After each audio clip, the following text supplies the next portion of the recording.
LaserDisc doesn't freeze, only DVD, Blu-ray, 4K freeze. In space, no one can hear you say, meh.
LaserDisc Wolfpack.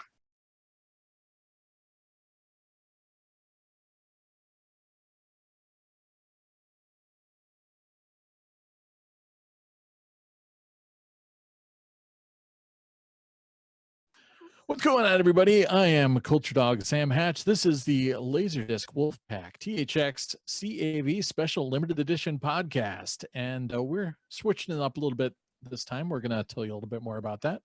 We're going to keep it a little science fiction-y, as the kids would say.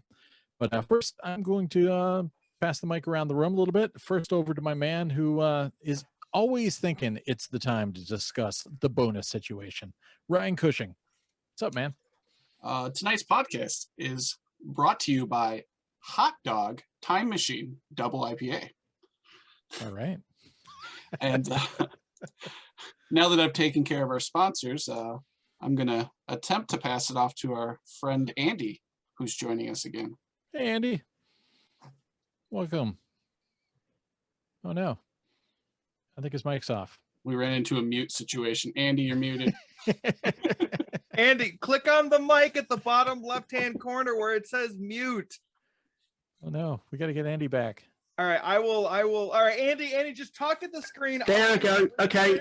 Yeah. Audio. Sorry, I saw this little icon, and the Tesco is sponsoring lemon sherbets. They are nice in your mouth for hot weather. May make your mouth water. Excellent. Couldn't be more British than that. All right. And then we'll pass it over to Chris. What's going on, Chris?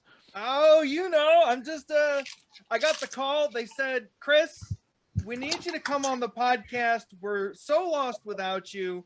I heard Ryan was crying when he heard that they needed someone to fill the spot. I stepped up to the plate. I'm here. I've got coffee. You know, shit's going to get a little wild after about 2 hours of caffeine buzz. So right. Let's talk some LaserDisc. I like your attitude. I do too. That's a true story, by the way. Every part of it. What's going on with Seth? Welcome back, Seth. Hey, I'm muted too. No, I'm not muted. Yeah, okay. You're vocal. Oh, cool. I'm just stopping by real quick because I haven't been on for a while, and there's been a ton of request mail I've heard. So, I'm stopping by real quick, and gonna be here for the pickup section. Is that still here? Have you changed that? We're still doing pickups. Yep. Oh, good, wait, good. Seth wants to do that? Ooh. Yeah. We might shuffle that to the end. Oh, is that at the end? Oh man, No, you have to stay up until 6. Oh, no, okay. But from north of Europe over to California, how's it going, Maxeene? Hi guys, Maxeene the LaserDisc Queen here in the wetlands of Southern California. No, I'm just kidding. Sunny Southern California. Welcome back. It's a strange Friday, so we'll have some sci-fi to dive into here. Get it creepy. Yeah, so we did a sci-fi episode already, which was non-franchise sci-fi top 5, and we never went back to it and did a franchise one. So maybe someday for the future, we'll go ahead and do that. But this time we figured we'd do it a little different, and instead of just doing the usual top 5, we're gonna do some picks and anti-picks, basically. So each panelist can bring up 2 sci-fi films that they enjoy, and then one that they think is overrated and possibly stinks. So Finney, of course, brought up the good point is, do we collect movies that we think stink? But I think Ryan does. And whoa. I know I've got a few in my collection. That's an attack on 40% of my collection. So, I mean, I managed to pull one off the shelf. We can make this happen. That's kind of science fiction. So, yeah, I'm going to jump in with a couple. And nothing, no deep cuts or anything here. But I figured I would pick a few that could also possibly be on other people's anti-list. So I'm going to start with timely because Chris was just talking about this, like, I think a night ago. So it's another chance to bring up Dune. The David Lynch adaptation of Dune, and just in time, Denis Villeneuve's new version is coming out in October. Yeah. And oh, look, this gentleman down here has a copy of the same one. And there is the Japanese box set that everybody loves, but the picture quality is rather atrocious on that. It's a great, gorgeous box set, but yeah, this same AC3 reissue is the one to get. But I still enjoy Dune for all its faults, and as time rolls on, its faults mean less and less to me.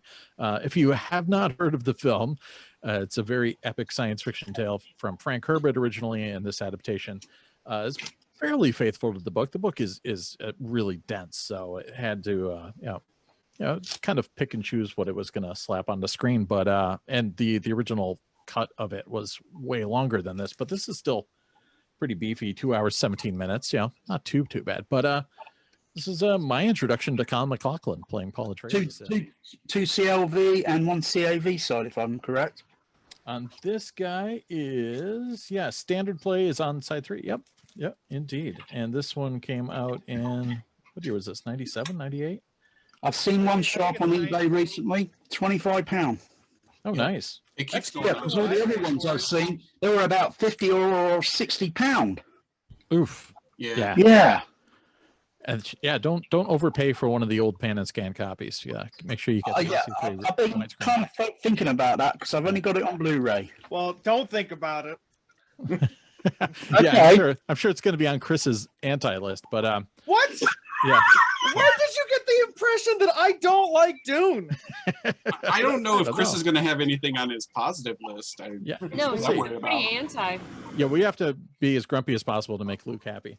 But anyways, I saw this in the theaters in '84. It's funny because a lot of our fellow LaserDisc collectors say this is a good movie to put on and fall asleep to. And I just remember seeing it in the cinemas with the sound completely blazing and raucous, and I just remember it being something that you couldn't fall asleep to, especially some of the sounds on the Harkonnen homeworld Gidi Prime with all the steam and the very David Lynchian like industrial noises, and and it's really a nice AC3 mix. Trivia: David Lean was close to directing Return of the Jedi.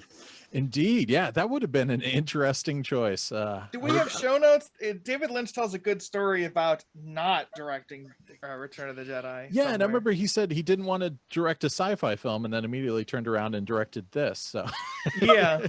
So what I'm going to say, since you have Dune up, and I'll put something else up in place of Dune, is that anyone who says they can fall asleep to Dune is giving away that they only watch their LaserDiscs with terrible HD television built-in speakers, because Dune kicks in the subwoofer almost immediately. Like you are just enveloped in just all the epic theme all the time. Yeah, it's fantastic stuff. I love Dune. I don't know where you got the impression that I don't. I think it's the most ambitious bad movie ever made. What? It's not bad.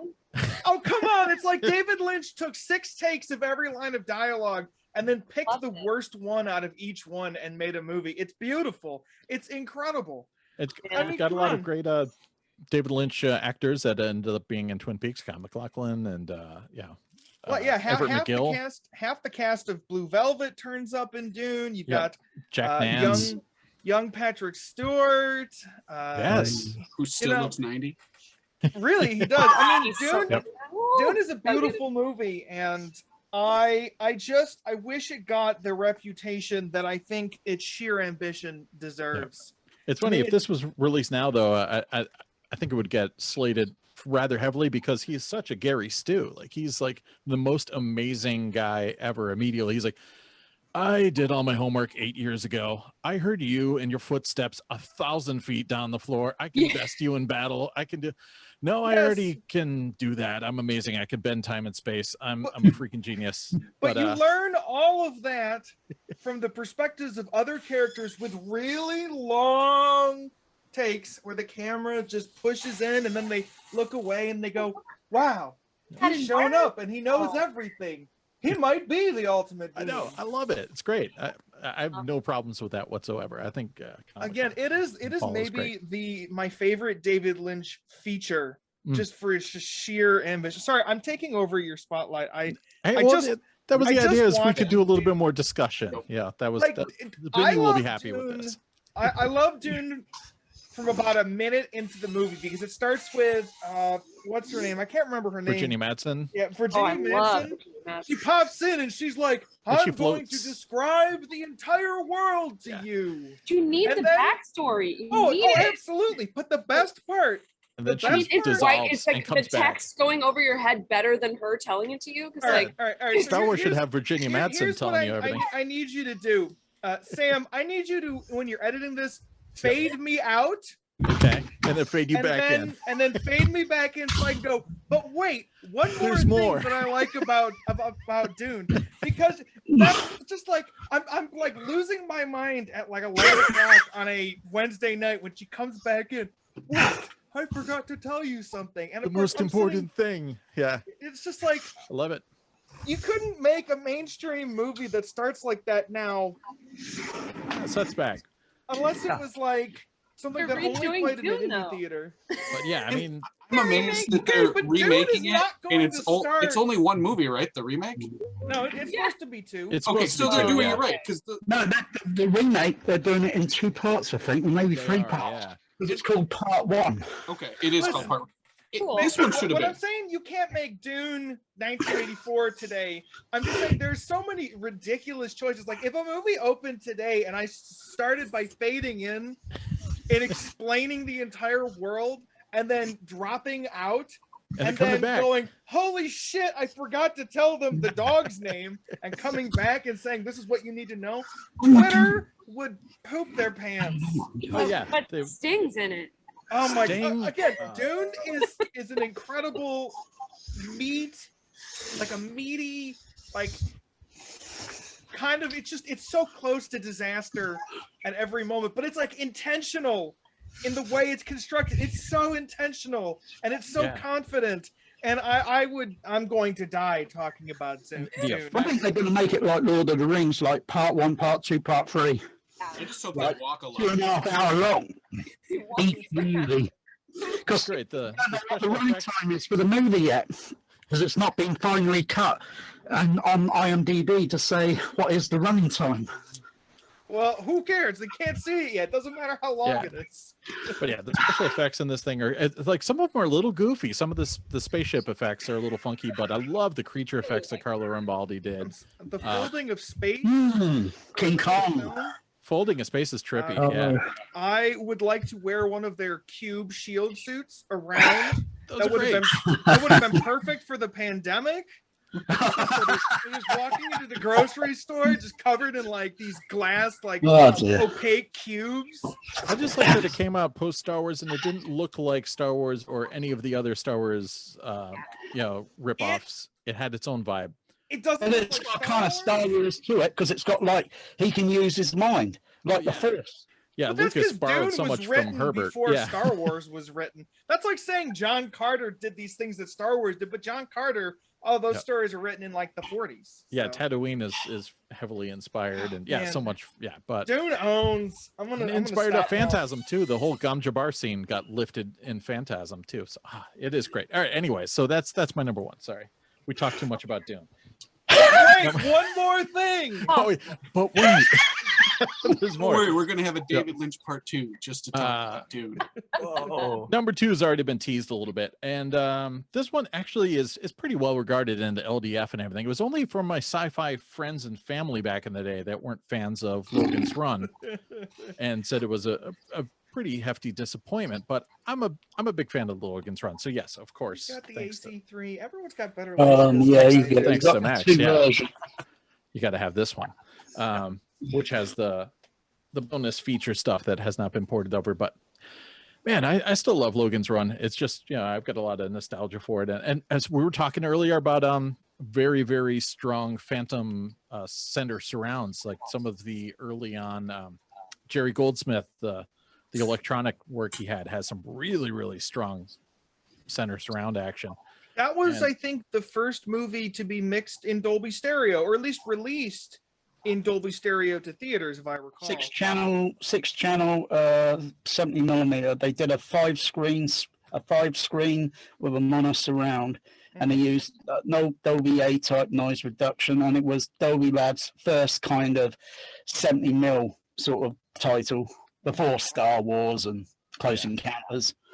And if the kids at home haven't heard of this film, yeah, it's a film directed by Michael Anderson with Jenny Agutter and Michael York, and oh man, Richard Michael Jordan. York. Michael York is so great, and he's a Sandman. He's one of the people that polices this very cool futuristic city that's basically an indoor mall, which I love about it because I'm hugely inspired by malls. Yes. Like an utopia, Yeah, Like this sort of futuristic like- utopia. the time machine, and yet, Yep. and then the Sandman, or the you could say, what was it thing? When oh gosh, when you have to go to Oh, Carousel. Carousel. That's it. Renew. Carousel is like the Morlocks in the time machine. Yeah, You once know you that reach- they yeah. once you There's reach kind of your- parallels. your age, you renew and you float up into this big crystal in the sky of this amphitheater and you Disintegrated. explode. Yeah, and then you Whoa! are reborn No, as you a baby. just spoiled Cremated. the entire loop of the movie. Well, they tell you that in the first like 15 minutes, right? I don't I'm gonna think say- you I don't think he explode. looked it up. I don't think he looked it yet.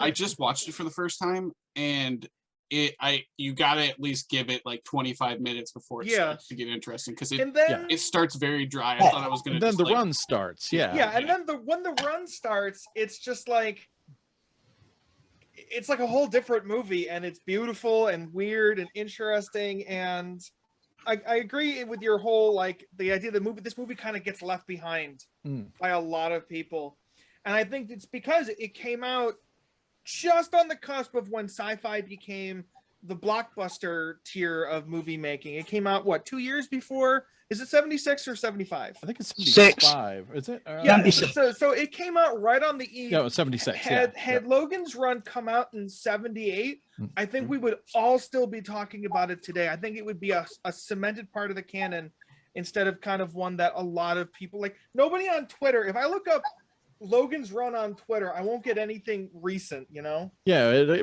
people will start it and they'll see the miniatures of the dome and think, that's not really that good, yeah. But it's worth sticking We're with. gonna have like a futuristic version of like Tinder or like with prostitution or something like that. He does, yeah. You just have this. You dial up someone that's into swinging with you, and they just show up in your room, Oh, Yeah.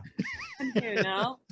Man, and then he gets all mudaboo, and Jenny Agutter is like, she was just trying to escape, and she's like, oh no, I got work to do. And he's like, come on, man, don't you want to swing and party? Yeah. Oh, I'm part of the underground, man.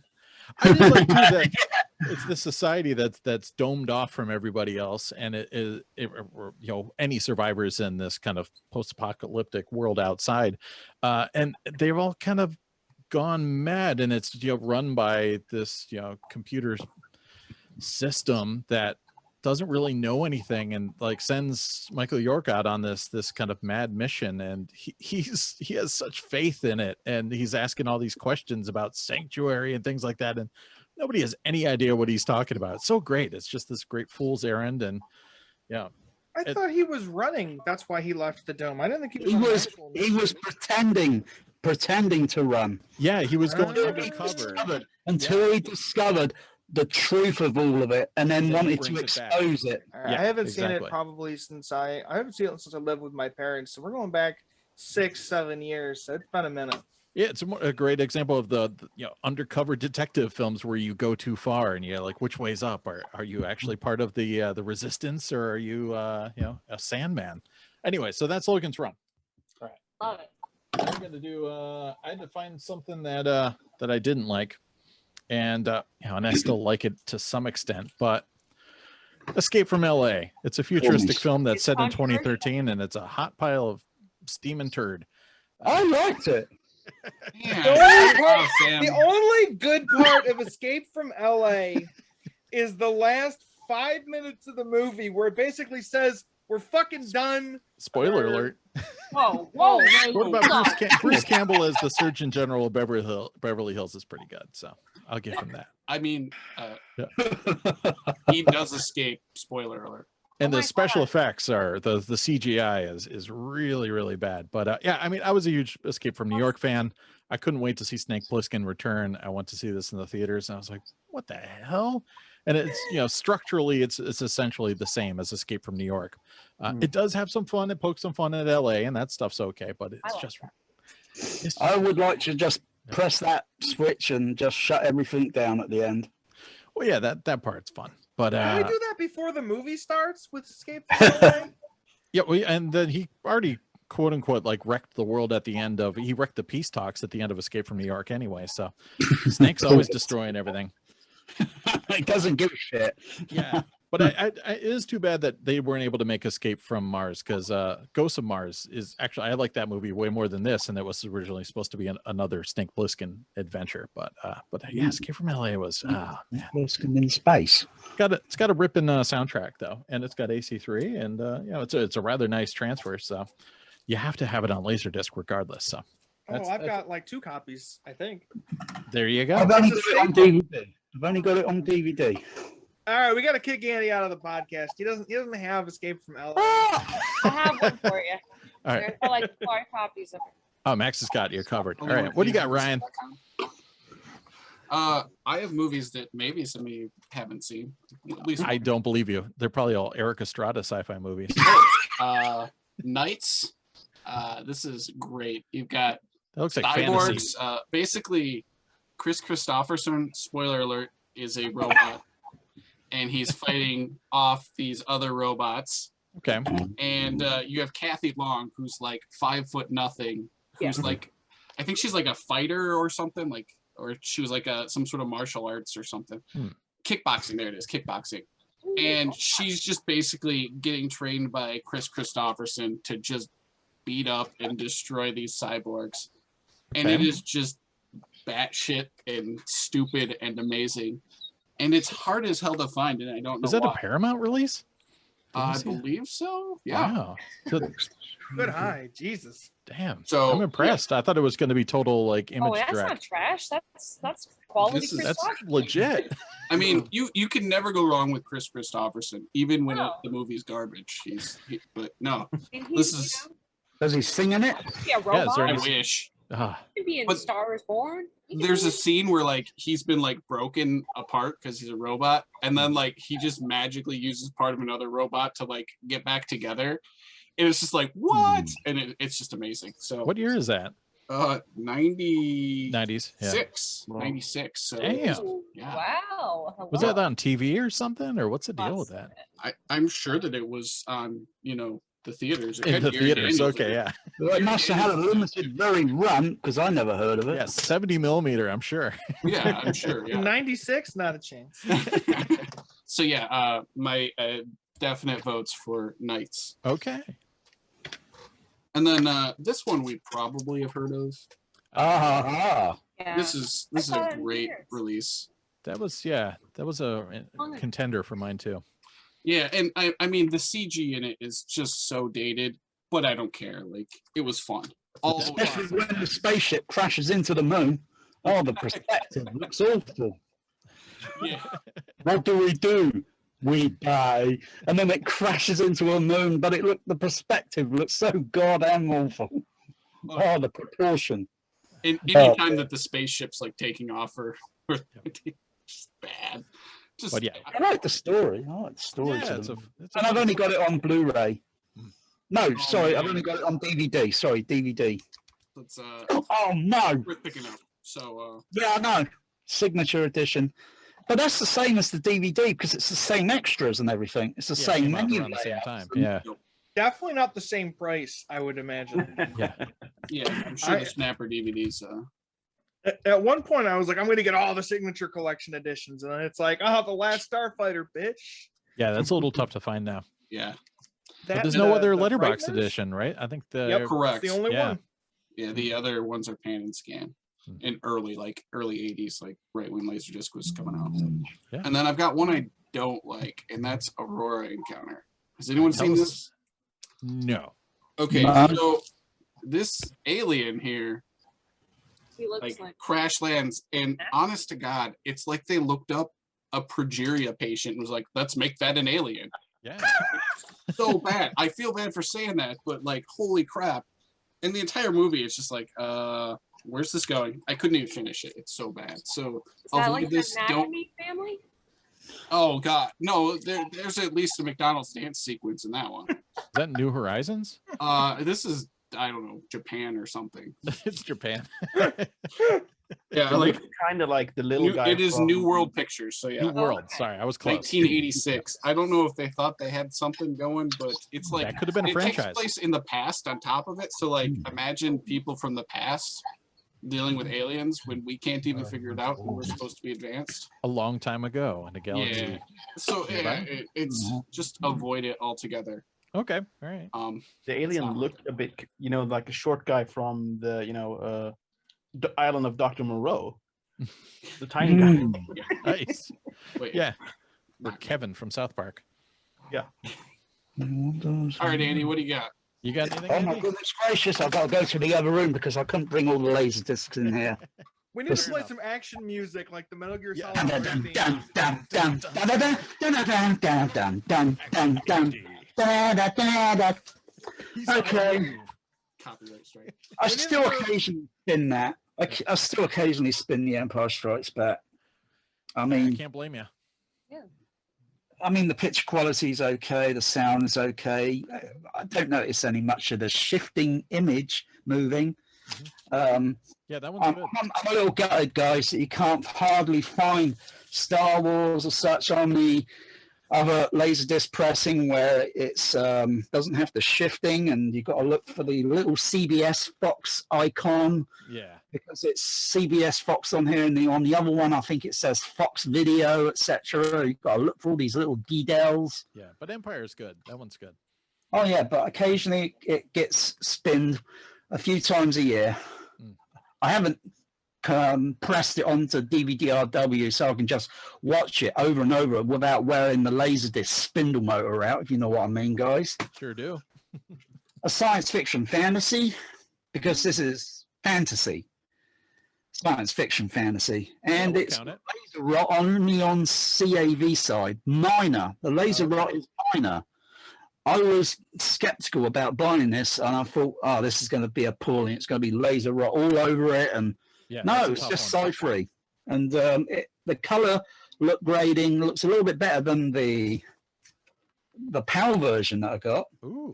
Letterbox edition came out 1 year before the THX LaserDisc Willow came out. I've got a little short video where I've kind of put a scene, primitively videoed it with the camera, and then I had to do a combining the two video images, and you can tell the color difference is different, and it slips out of sync because this is running on PAL 25. Yeah. Yep. And but oh my, the dynamic range on this one was a bit aggressive with the dragon breathing creature that got created in this castle, and then it's burning everyone, and wow, I liked it, and I like the artwork, but it's a fiddly disc to get out because you got to unfold it, and then it's on just the inside. Yeah. yeah, it's typical of the Sony Columbia, because that's how they did I think I've got a few of them, and like a few good men, and it's the same sort of like sleeve artwork. You got to flip it around and then get in there and pull it out. Whereas these Universal ones, did that sometimes too. Yeah. Okay. Sinful one. This I occasionally put on. I only play the last side of the movie, the action and all that. I only play it because it's the theatrical mix, the theatrical picture of the movie, not like the DVD that was altered again. Oh my goodness! I do like that idea though. Just play the last side. To say about this, although that's all I ever do. And these do not sell expensive; they sell cheap. Yeah. You know, nothing's stupid. Nothing's stupid money today. They still this I had since '99 or 2000, I think. So, but today, you know, sometimes over the years they started selling at stupid prices, and then now I think everyone's come to reason, you know, that it's not worth it. It's Star Wars. There's a million of them. Yeah. A kind of science fantasy or whatever. This is not on it's not on DVD. Certainly not on Blu-ray. I don't think it would ever see the light of day. Final Approach is a very bizarre thing where a pilot flies a secret SR-71 and it crashes and he goes to heaven, but he doesn't realize he's in heaven. And you've got a kind of doctor that's trying to look into his past, help him so he can move on into the light, and sort of thing. And the sound effects are the mix of the movie, the first all digital sound movie, blah, blah, blah. I rented it so many times on VHS, I practically almost wore out the VHS tape rental. Because I thought, wow, this is wicked. Wow. But then I saw the LaserDisc one day and I thought, wow, rabbit. Yeah, I don't have that one. The dynamic range and the lows go down to just a little bit below 20 hertz. Oof. Yeah, they go down pretty low. Ryan's got it. Yeah. Have you seen it, Ryan? I'm not, so I'm gonna have to now. Yeah, put it on the front burner. It's also letterbox. Yep, you got it. Yeah, blimey, golly. I didn't know that Vidmark released anything in letterbox. Yeah, that's great. Yeah, because it was only pan and scan on VHS, and you know, even though I think it opened in letterbox format and then went pan and scan, I can't remember. Yeah, they would do that a lot. It might have been the image might have been stretched vertically of the scope image and then stretched, and then when it went into the actual movie, they kind of put it normal again and pan and scan it. Yeah, they would get funky with the VHS releases. Alien Encounters with Hangar 18. Yeah. What is this? Yeah, you never seen Hangar 18? Sorry, I must have missed it. I've only seen Hangar 16. Yeah. Yeah, it's classic. The aliens are goofy in it. A bit like the alien you were talking about, Ryan, in that other movie, Robot. In the Aurora, whatever. Yeah, like bald-headed aliens, and they kind of look goofy. But this is a conspiracy movie, you know, sort of conspiracy thing. But yeah, I must have watched it a few times, and yeah, it's okay. It's got a decent picture quality on it. For LaserDisc.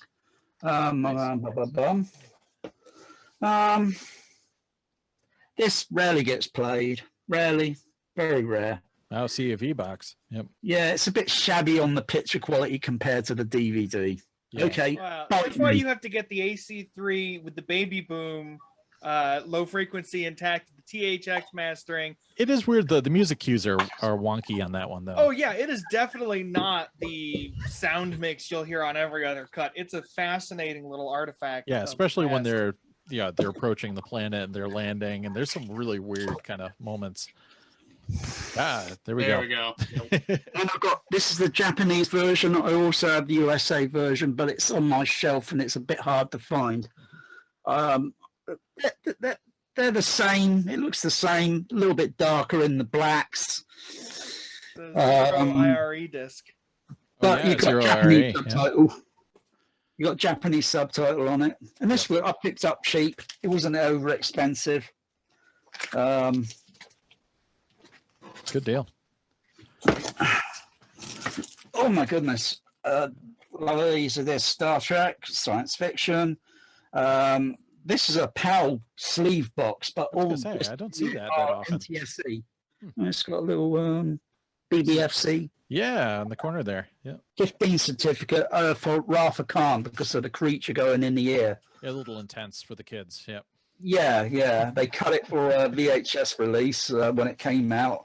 It freaked me out when I was a child. Yeah. I mean, I wasn't. Yeah, wasn't it too gives young, me the but- shivers because Yeah. it's like you imagine something like crawling down your ear. Yeah, and they're screaming. It's intense. Yeah, we've all heard horror stories, you know, a spider crawling in your ear, and then a lady wakes up and she's got spiders all over her face. Whoa! Good deal. Yeah. All right. I don't have much science fiction. All right. That's cool. Just the action and adventure, but very little sci-fi. Only Star Wars and Star Trek, and that's my take on it. That's All right. it. You're Oh, good. my Some good stuff. We're gonna let Chris pick some stuff, and we're gonna tell him he's wrong. Cool. Oh, you might actually tell me I'm wrong because I'm going to start with the movie that I'm going to dump on first. You Oh, mix it surprise around. I'm going to start with, well, again, I'm kind of the mindset that I usually can find something to like in every movie. Yeah. But in this movie, there's just so little to like in any aspect of it. We're going to pick Alien 3. Oh. Love it. Alien 3 Interesting. is Oh, I like it. Yeah, I love polar it. opposite of Dune in that it is just the most soulless, unpleasant, expensively produced movie I have ever seen. Oh, I I mean, adore it. The movie immediately starts by telling everyone who enjoyed Aliens that they're fucking morons and that building attachments to well-written characters is bad for you, because it starts by immediately killing off the child and the Marine who had the heart of gold from Aliens. It says, hello. That's this is Fincher what for we you. do. Yeah. Fincher just wants to Hey, burn the world know down. what? You know what? They all died in vain. You know what? I would be okay with it if the rest of the movie was even remotely interesting in any way. It's Have you just run across the producer's cut by any chance, or? Well, that's why I pulled up the original. I think that the assembly cut Yeah. is a smidge more appropriate. I think it's better. I don't think it's good. It's more watchable to me.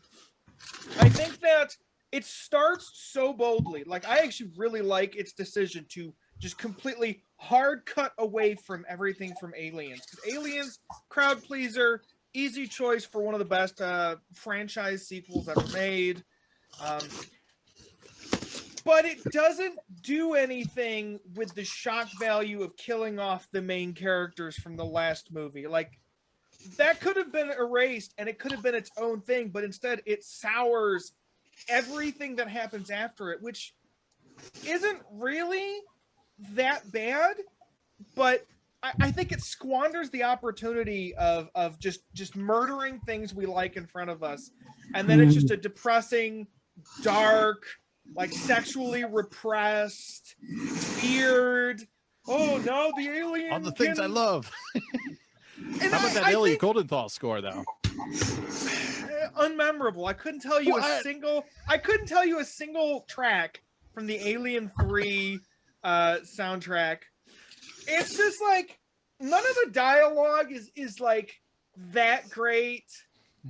None of the storytelling really sits well with me. Like, it's all things that we've seen before. You've got the bad corporation has found something they want from Ripley, and everyone else has got to go. But this time, we're going to give you a whole planet of oppressed and abused prisoners and expect you to somehow find something. Like, it should be like, it's like a little sympathetic towards the plight of the prisoners, but then I like how she handled one of the rapists when they tried to rape her and how she handled it. Yeah, it presents these prisoners as like there's a little bit of dimension there, a little bit of depth, and then it throws it all away in repeating basically the same structural things. Alien chases people, then they realize, oh, we can't kill the alien. We want to save the alien and sell the alien and make weapons from the alien. It's just like it's all about the company. I saw that in Aliens. I think that it's all about the company. It's all about the company. Started, if you started that movie with for destroying the colony on the planet, we're sentencing you to life in prison at this experimental XXY prison, I think I'd go into the movie with a different mood. But I think just that shock value that does nothing to help the movie. To the company, everything they got in the movies, they got that big Nostromo. It must have cost them trillions to make that bloody spaceship, not to mention years to build it. And then you've got all this other thing. It's all down to the company. All they want is some little tiny little creature that that's the whole point of all the aliens. They just want that creature. Yeah, that's the whole thing. You nailed it. That's Alien in a nutshell. I don't like Alien 3. I don't particularly love this LaserDisc of it. It's Technodisc. It's got some gnarly crosstalk and stuff. Well, no, this is the. Oh, you got the good one. Yeah, I've got the good. Oh, you got the AC3 version. Yeah, I've got the one from the Alien Trilogy reissue box. It's a 0 IRE disc. Super dark. It's got some good AC3 because it was a 70mm Dolby stereo mix. Oh man, the opening sounds fantastic. Yeah, the disc is technically proficient. The movie is well made. The score is phenomenal. I can't say it because I can't back it up on my own end. Elliot Goldenthal is an all-time great. I think Alien 3 is just an angry, sad, pissy movie. I was angry, sad, and pissy when 1992 was around. So I wasn't even alive yet, so I can't relate. I wanted to burn the world down like David Fincher. Fincher went on to make brilliant movies after Alien 3. Oh yeah, he was the documentary is fantastic about that. That's on the Blu-ray, not to sponsor Blu-ray, but you can really see his frustration with dealing with Fox. Blu-ray, it's a nebulous thing at this point. Yeah, but it's really amazing. So I've come to bear my teeth on Alien 3. I did bring. All right, what do you love? It was really hard to pick. I had to draw hard lines. Otherwise, we could sit here and litigate how great the third act of Star Wars is. So I'm going to start with this is the original 1984 LaserDisc pressing of Miyazaki's first unofficial Ghibli feature, Nausicaa of the Valley of the Wind. Fantastic jacket art. Yeah, beautiful art. I mean, you've got this well-detailed portrayal of Nausicaa with two of her kind of countrymen from the Valley of the Wind. And on the back, you've got this beautiful, like, production-esque portrait of Nausicaa. You can just see the fierceness and the intensity in her eyes that she kind of carries through most of the film. It's a beautiful tale of, it might be my favorite post-apocalyptic movie of all time, because it pitches an environmental apocalypse that basically spreads humanity to distant corners. And I don't know, it starts beautiful. You can see it's got a beautiful, I'm going to sit here. I don't know if I can say anything constructive. This movie is one of my favorite movies ever made. Film. Yeah. It's got a wonderful 3-act structure. The characters all have distinct, excellent motivation. The art is phenomenal. And ultimately, there's just this beautiful message of we're going to get what we're putting into our environment back out of it. And the way we treat the earth is how it's going to treat us. And I think it's especially timely to watch a movie like Nausicaa of the Valley of the Wind when we're seeing massive climate issues all over the planet. We're seeing massive heat waves, the likes of which we've never seen, ravage the West Coast. Air quality is dropping all over the United States because of the rampant wildfires. We're seeing heat waves in areas that we've never seen it before. We're seeing monsoons, devastating flooding in like areas like Germany and other places like. You're bringing us down, man. Oh, geez. But I can't separate Yeah. the message of this movie from what's happening. And the idea of environmentalism runs through a lot of Miyazaki's films, and the dangers of industrializing previously protected areas of the planet. It's all there. You know, this was not Miyazaki's first feature film. It wasn't his first original piece of work. Yeah, it was the first thing I saw in the States because they released it here as Warriors of the Wind. Oh and yeah, it was readily chopped accessible, it up and but brutalized it sucked. And that's analog, right? Audio on that one? This is an analog only disc.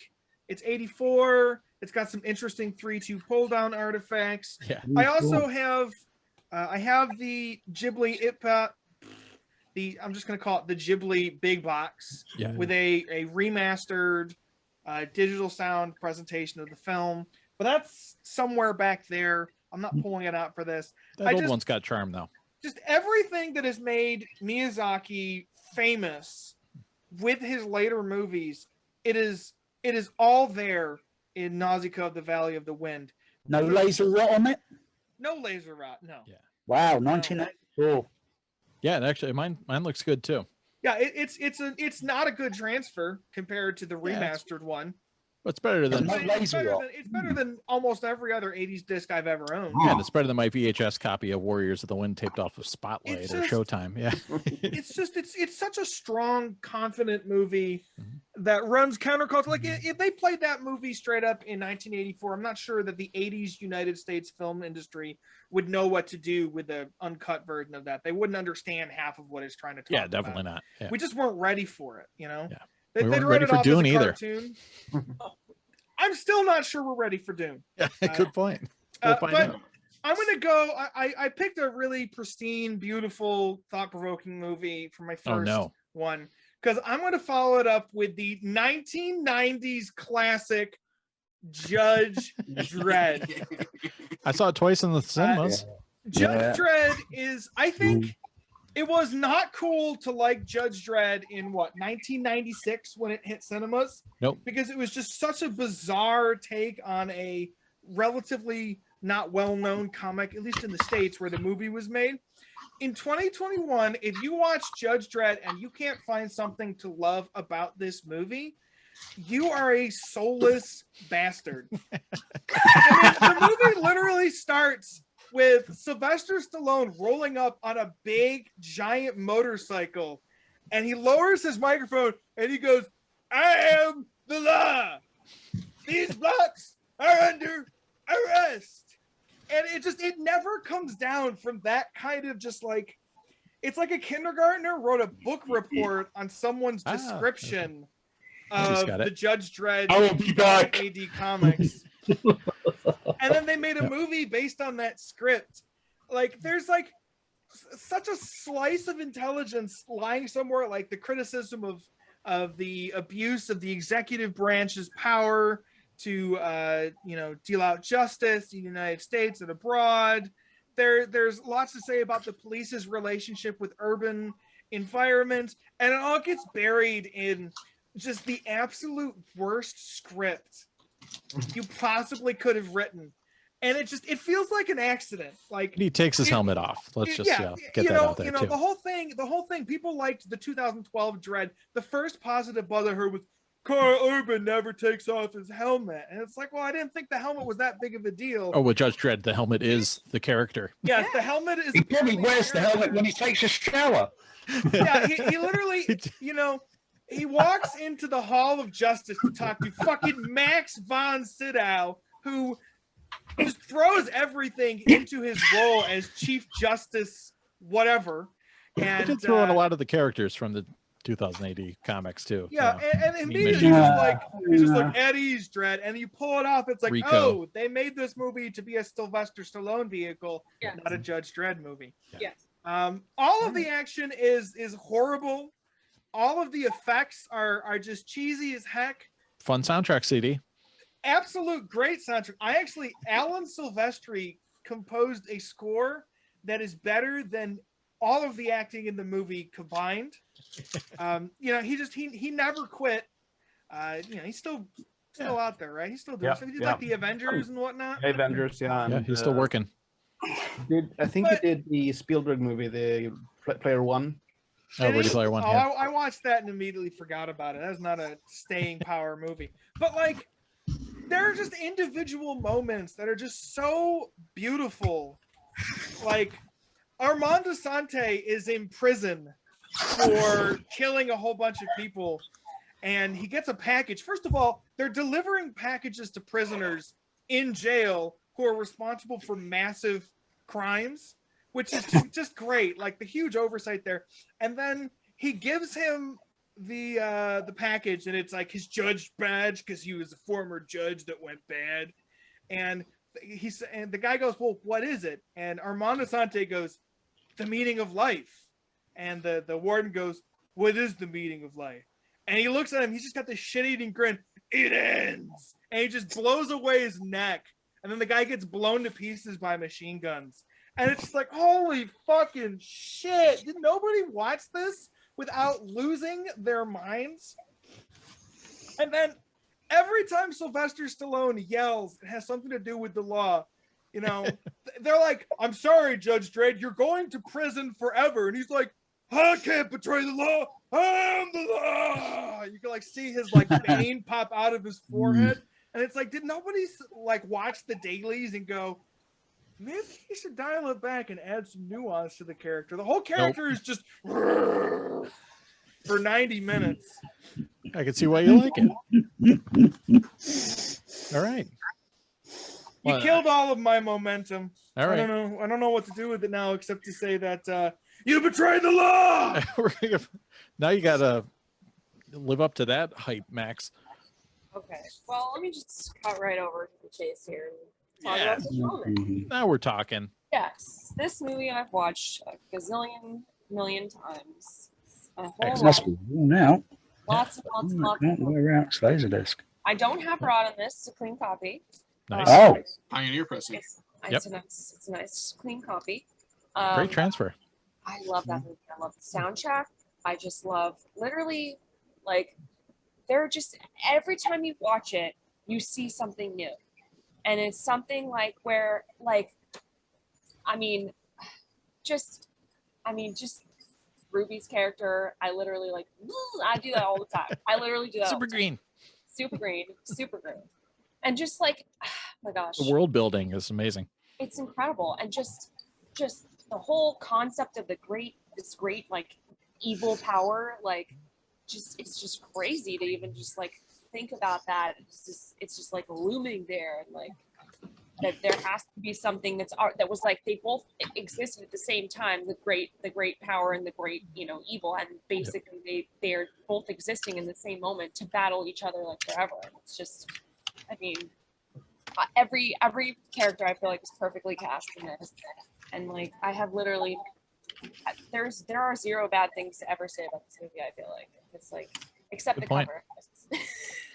I like the fact that that now they did the fake opera in there, that the opera that no human could sing, and now there's all these human opera singers that have come pretty close to be able to sing it. I could probably sing it pretty close. All right, let's do a diva dance.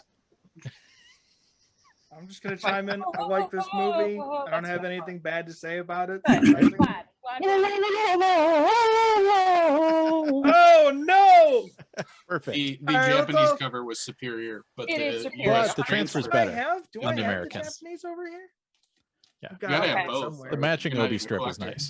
Yes. No, But the US version looks better. I like that it's got this like sticker that's like the available for sale. Yeah. That was a big deal. Yeah, exporting to the UK was trouble. I had a bunch of friends on the Empire Magazine forums that were into importing all the US discs. I'm sure Andy was probably a importer. And, you could get that was LaserDisc Emporium mostly in the UK. Ah, okay, yeah.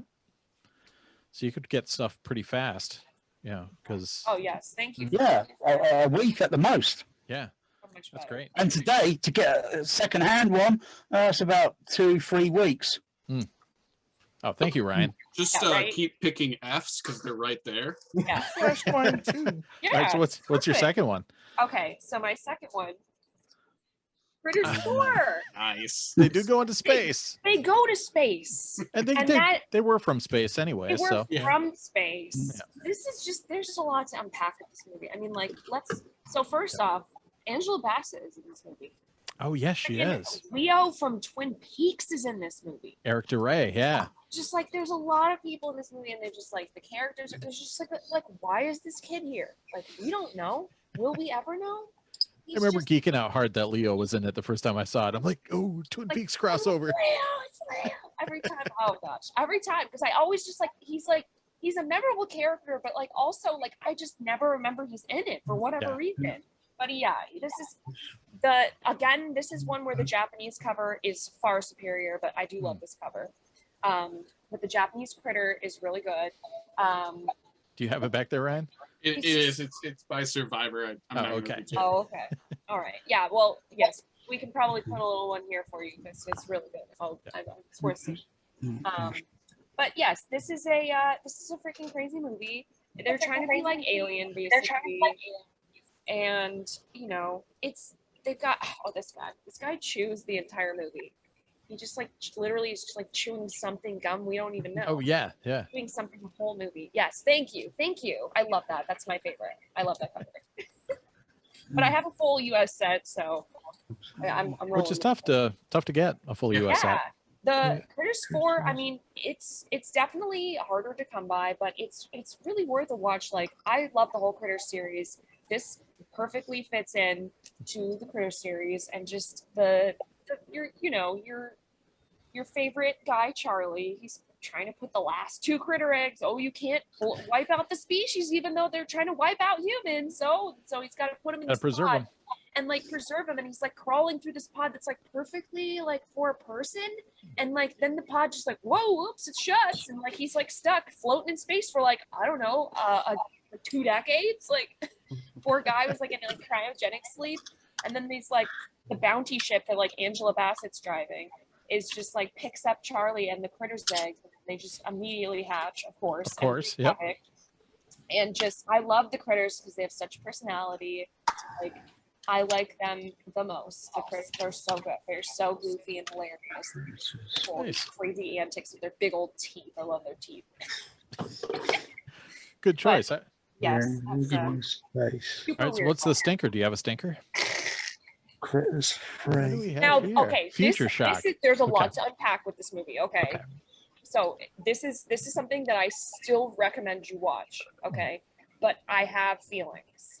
So the feelings on this are this is 90s virtual reality. Okay. That's a bonus. Come on. It is a bonus. The problem that I have with the virtual reality is that it's like there's no real there's no CGI. It's just they just filmed a bunch of shots and then put like one of those like light orbs that you'd have in your bedroom and like and then That's futuristic. you're now in somebody's dream world, and then it's like kind of they do these segments. So it all is basically Kreese from Karate Kid, who is now a therapist with glasses. Okay. It's incredible. He's putting you under this virtual reality to like deal with your feelings basically. So it's like three individual experiences that are happening, and in each one of them, whoever is having the experience is an idiot the whole time. Like, and I have a problem with it. Like, she in particular, like, I could not stand her. She's like paranoid, and she's having like I took notes because there was a lot to say about this one. So okay, she's living in this huge house in like Malibu, and she's all like concerned about like people basically coming to kill her when there's like she's absolutely no reason. She's completely irrational, no reason for any of his feelings at all. So she's basically like, and again, you don't know she's in virtual reality. So you're seeing her just being a freaking idiot, walking herself out of her house, being chased by wolves that don't exist. And she's just like falling down. She like shoots herself. Like she sees herself and like shoots herself with a shotgun because she fell. Like it was like, I was like, what is going on? But like what saved it for me in a lot of ways was just like these weird other moments, like the intro to it. is literally this guy that they're like, there's like a subplot of like scientists doing the virtual reality testing. Okay. And like the intro is this guy, he's a college guy, he's told he's gonna get paid $1,000. Like, hey, when do I get my $1,000? And like they sit him in this chair and he's all like strapped in, and then they put him under the virtual reality hypnosis device that they've got, and then he's seeing this like sexy lady like strip dancing for him, and then this guy accidentally sneezes and hits another button and it turns into a man, and he's like, I'm gonna rock your world, and then the guy's head explodes because he couldn't take that. He was too turned on. It's got a lot of cliches. Yeah. It sounds like it's got a lot of cliches like Westworld, Johnny Mnemonic, virtual reality, downloading in Brainstorm. What year was it made, that movie? 90s? Let's see. This is the unrated version, so you get to have that scene with the man dancing for you. Yep. Let's see when this is from. 94. Okay. It seems like a lot of cliches of other movies, and they just turn it into something else. Yes. Now Bill Paxton's in the second moment, and so it's this very geeky kind of guy. He works at a morgue, and he's kind of like scared of the dead people, I guess. Okay. But before I forget, okay, so on the previous lady, she's sitting in bed and she's flipping through channels and she's watching Return of the Living Dead on the television.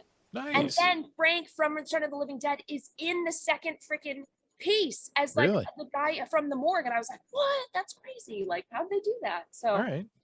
This is sounding better already. Yeah, it's like, the thing is, it's like, there's a lot of like good little things, but you have to get through the people being freaking completely stupid. All right. And it's just like, oh, like she just like running around like, oh, this dog, why is this dog chasing me? Like, I was like, can you not? And just like, but yes, yeah, I literally wrote, she is so stupid, because it just that's the poster quote. I was like, she's on the front, and I was like, she's so stupid. Like, I literally couldn't with her. But yeah, the second guy, he was like, let's see if we got a photo of him anywhere. No, but we got plenty of Bill Paxton. Excellent. So the Bill Paxton, he's got a great whole scene in that. But it's yeah. Overall, I feel like it's just that she was really stupid, but it was still worth watching because the freaking dancing in the beginning, and that you can really only get that, I believe, on the VHS or the DVD, or the LaserDisc are unrated. I don't exclusive. Yes, it has an exclusive to it. I like it. All right, good choices. All right, Seth, you joining us? You got anything, or are you just sticking around for the pickups? Yeah, I didn't really do my homework. And so I rummaged around the room, and then I picked something that, so it doesn't. I can't really argue for the stinker one, but I could try it real quickly. So, go for it. Yeah, okay. So one that's I think is really good is this one. That's CAV box set as well. Yeah, I have better versions of this, but this one was close at hand. So this is a good movie. It's about an alien, and but an alien, it has a good time. The crew becomes friends with the alien and throw a big party. And there's a cat in there. Yeah, there's a cat. Don't forget the cat. Must be a friendly movie. Jones. Yeah, the alien doesn't get big top billing credit, you know, and it's the star of the movie because it's called Alien. Puppet. The alien isn't a puppet in this one, I think. Well, there is there's that little kind of like yeah. Yeah. A lot of people. Oh my God, Angie! Oh no, he's infected. A lot of people think that the alien in Alien 3 is CGI, but most of the time he's actually a rod puppet. Yeah, the alien the in weird Alien dog 3 alien. is dumb. Seth would know too. Seth has degrees. He's puppet master. He knows it. Also, I found this one, which I like, which is like Star Trek, but not Star Trek. It's pre-Star Trek. But yeah, fantastic really choice. good. Didn't run it. Yeah, I don't have the Criterion one yet. Well, I have one, but it's all moldy and in the basement. That's a good one. That's a nice addition. Yeah. Really nice film. I haven't checked this CAV. I think I've checked the other one out, and I think the aspect ratio is a bit off, but it's a really nice cover. We like this one. So then, just to provoke, I brought this. There's another one that I don't like. It's a sequel to another movie that I brought up. All right. This one, I think it's a bit overrated. Oh, shots Oh, fired. right. Seth, I'm flying to Europe. Do they have do they need vaccine passports? I'm gonna fly to Europe and beat you with my do that. special Do that. theatrical So- AC3 edition that I have upstairs. Now, do you have a Mitsubishi pressing or a Pioneer pressing? This one? Yeah, is it rotted or no? I don't care. All right, I like your attitude. Aliens is an That's the spirit. incredible Oh, movie. Eddie's got it too. They mostly play it on LaserDisc. Mostly. Mostly. Yeah, exactly. It's gotta have one of the worst transfers, like Yeah, this one is for like the big CAV boxes. Like you've got the Abyss, which is this beautiful, pristine THX box. Then you look at Aliens, it's like, wow, James Cameron is a moron. Well, But you know the story behind it is that he rolled in with consumer television, Yeah. and him and I think it was still Van Ling working with him on transfers at that point. His idea was that it had to look good not on the monitors in the studio, but actually on a consumer television. And they were like, "Oh no, it's too grainy," and then they kind of cleaned it up. And they're like, "Oh no, now it's too." soft. Yeah, too soft. So then they added more grain to it, and then supposedly that went back and forth like I don't know how many times. So it's kind of like Mad VR. They did like Mad VR back by the 80s tech. Yeah. So Peter Biancardi likes this box set. I think I've heard. in Mad VR, my ears are ringing just thinking about it. This one's not bad. Oh yeah, there you go. It's open matte, and you can see all the film curves on it, like because it's not framed, and you can see the edge of the film. It's just like the whole frame. You know, like you can see a little curve on it. You know, because of the framing. Sometimes Some of it's those only Japanese out movie, pressings were but like it's got no laser rot on it. It's okay. and of course the THX one is nice, but it's the theatrical cut, so you don't have those auto cannons. Yeah, and you don't have they cut out a lot of the, oh my god, my daughter died 20 years ago. Well, Hey, it's a sad moment. Actually, it's a beautiful moment, and it's the defining version of the movie. And I like any scene that has like a wall television. Yeah. Yeah. Total Recall, Aliens. I love that gimmick. I've tried to restrain myself. I could talk about aliens for hours. It's just so beautiful. Oh my gosh. so It's got CBS Fox plastered everywhere. Nice. It was a saying CBS Fox release. CBS Fox, CBS Fox, CBS Fox, CBS Fox, CBS Fox, CBS Fox. This podcast is sponsored by CBS Fox. Everywhere, the front, the back, bloody hell, it's plastered. What even is that cover? It's That's so gotta be- It's a crazy PAL? small. Gotta be the PAL Really? release Why of the is film. Yeah. Why is it like a little square? They did Yeah. that so many PAL. I They think it's the have, like, same as the VHS cover. VHS rental. I think it would be the same as the VHS rental if you could get hold of it. Canon, EMI, they did that a lot. They're like, here's just the VHS cover, and then It was like image entertainment, but VHS instead of just minus. going straight through the middle, they like Yeah. put it on the side. They're like, now we use Angle. graphic It's design. artistic. Yeah, and then We did. are you guys ready for a wolf pick? You ready for a battle? Oh my gosh, yeah. And then we'll go into Battle? pickups. Yeah, we're gonna do a quick battle. I'm gonna throw up two discs, and you don't have to necessarily pick either of these. You could be like, I want the DTS one or whatever, but you have to tell me which one you prefer out of the two. I think Chris already ruined this a little bit, but Oh, Thanks, Chris. Alien 3 versus Alien Resurrection. Oh, I'm gonna throw both of them straight in the trash and then pee on them. No, you have to choose one. Oh God! You have I to choose one. death? All right, you think about it, Ryan. What do I you mean, got? this is easy. One of them has a DTS release. yes. One of them does. The one that The you're one that picking you're is not this holding one. up. You're- But, yeah. yeah. So Okay. definitely Alien Resurrection. Plus you have Winona Ryder. That adds. It adds. Okay. All right. I'd pick Alien 4 because I haven't seen that one yet. I saw Alien 3 not that long ago, perhaps last summer. So Okay. that was the first time I saw that one, and it's better than 2. Because it's not directed by James Cameron, because James Cameron he's only done one good movie. I think it's called Pariah. Pariah 3, right? Yeah, Pariah 3, Yeah, right? yeah, Yeah, yeah, he's that's the good. he's the guy that comes in. and does I'm the- overheating over here, Seth. I'm overheating. No, he did a film with a boat that was kind of good. You did, yeah. Yeah. No, his only good movie was True Lies. Big boat iceberg. Yep. Yeah, that's a good one. Nice. True Lies is Yeah. good. Yeah. And I don't like Okay. James Cameron. All right, so that's 2 votes for Alien Resurrection so far. What do you got, Max? Hard to admit here. Haven't seen either one. What? All right. Oh, so just do an uninformed decision. Okay, completely uninformed. I will always choose Winona Ryder. Okay. All right. All You right. can't lose. Okay. Actually. All right. You got anything, Chris? I'm gonna say that there is. So Alien 3 to me is just this cold, sad, dark movie, and that's very Fincher.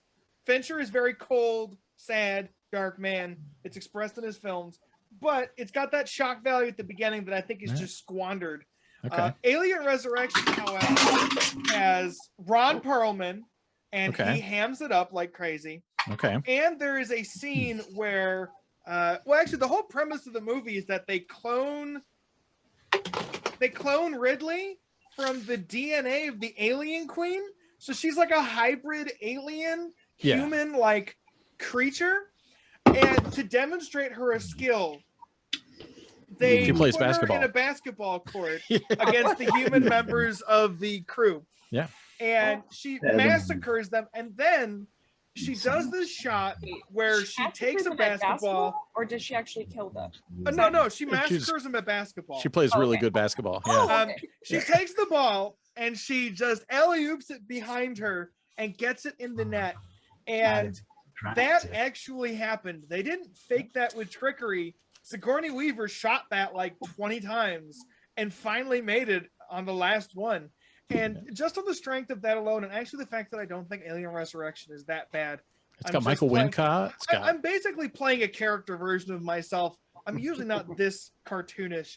I do think Alien Resurrection is fairly watchable. I would pick it just because it doesn't make me angry in the way that Aliens 3's squandering of its leads from the originals are. Like, I think. All right. Oh, Seth's got an addendum. What's going on, Seth? There's one good thing about it too, because the director Jean-Pierre Jeunet, he was probably like booed out of Hollywood because of that one, and he went back to France and did Amélie, which is one of my favorite films. And this has Dominique Pignon and of course Ron Perlman from City of Lost Children. Yeah. So there you go. That's CD and fun to do. All right, Andy, if you had to choose between Alien Resurrection and Alien 3, which one would you choose? Okay, I've compared the Blu-ray DTS Master Audio. So allegedly, it's lossless audio. I don't know what the heck it is, but I did a comparison with this a few years ago, and it just the Master Audio sucked. Utterly lossless sucked. It had less dynamic range, where this one had more. It had more punch. It had more kick. The color grading actually looks the same. It doesn't look like there's anything added or subtracted. It has that same sort of color tone. It might be low definition, so what? But the audio just had more kick. You know, they have these aliens attacking all the crew, and then that guy says, "Give me a grenade," throws it into the pod. Pod flies away and then explodes with a kick. Yeah. Nice. But on the Master Audio, the kick was several dB less. And I'm thinking, this is lossless audio. How can this be? Why does it seem like there's something subtracted? Oh, it's probably a near field mix. Yeah. It's been messed with and everything. And I saw this in the cinema I saw that at Lee Valley in London. Nice. I saw that at the Universal Odeon in Los Angeles. I saw it at DTS. But you got the same pressing as I got. You got the AC3 pressing there. Yeah, I actually have one of the DTS cinema discs kicking around somewhere. Of course, I don't have one of the the readers. Well, you're missing the THX sticker. Yeah, I don't have the hype sticker. Yeah. Yeah, sometimes I look for them and to see if they got the sticker on it, and I think, no, I won't buy that one. No, I'll buy that one. And usually they're about the same price. Yeah, it's worth it. Got to get the hype. Yeah. Oh, could you actually buy the stickers all separate? We should start selling them on eBay. It'll be like the new slip covers. Who could fabricate? Who could do a print on that? Let's check with Ethan Gallo if you want us to. Yeah, he can start making hype stickers. Bootleg hype stickers. All right. Well, I'm going to be the sole Alien 3 guy, so I don't even know you guys. moving on. But We're not even gonna bother. I'm sorry, Sam. I didn't mean to harsh your mellow that much. It's all good, man. All right, so let's do recent pickups, recent LaserDisc pickups. I don't have too many, so this will be rather quick. I'm gonna just show a few things here, including Star Trek Insurrection. I didn't have a copy of this, and Max pointed out that it was on sale, so I'll grab that. Not one of my favorite next gen films, but yeah. I have it. It's late release. Oh, Yeah, It's a good late release too. Yeah. It's got a great Dolby surround mix. Mm. I don't think it has AC3. No, it does No, it have does. AC3. It does, yeah. I have the Japanese cut, the Japanese release. There's a dual language Dolby surround only disc, and then there's an AC3 disc, and I always pull the dual language. Yeah, I never bothered to get any of the Japanese Star Trek discs, so I figured I'd get the US release of this because yeah, I have all the other US Star Trek, so I'll grab that. And got a couple of things in. There was a whole kind of crowdfunding fundraiser to get Luke Criterion Complete. So I had to give up my Secret Santa present, my Dr. Strangelove disc that Max lovingly put on the shelf for me. For Luke, but he gave me a couple things in return. So 12 Angry Men I didn't have on Criterion, so now I have that. So which I think is one of the older analog only. This is an old 1987 pressing. Nice. So got that. And I don't know if Criterion's repressings, if the original disc was analog only, I don't think the repress is digital. Yeah, they didn't bother, right? Yeah. Yeah. They're just like analog forever. And he also sent me Stanley Kubrick's The Killing, so another one I didn't have. Another 88, another older one. Yep.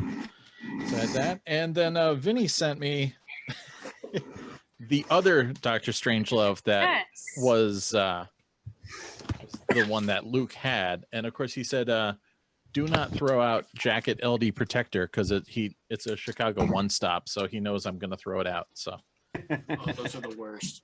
Yep.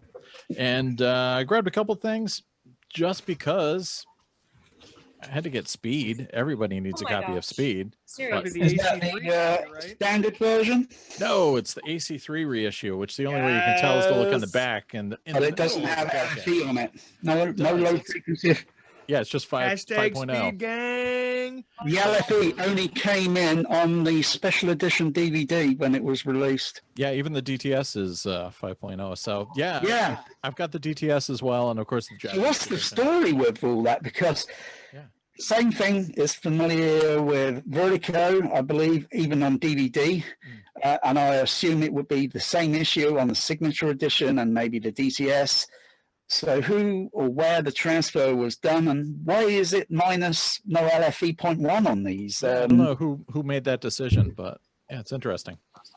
But it's still a nice mix, yeah. Regardless, so I grabbed that, and I actually had to replace. I think I gave away my original copy of Desperado that I bought. Oh my gosh. And I wanted to get a replacement copy, and I happened to see a sealed one that was on eBay, and it was, let me see if I still have the sticker. Is it in there? Yeah, baby. It's oh, there's a hype sticker. It's got special bonus. Yeah. But Commentary, right? yeah, but it's gonna get blown out. But it's manufactured in Austria, so it's not rotted. So I wanted to grab that.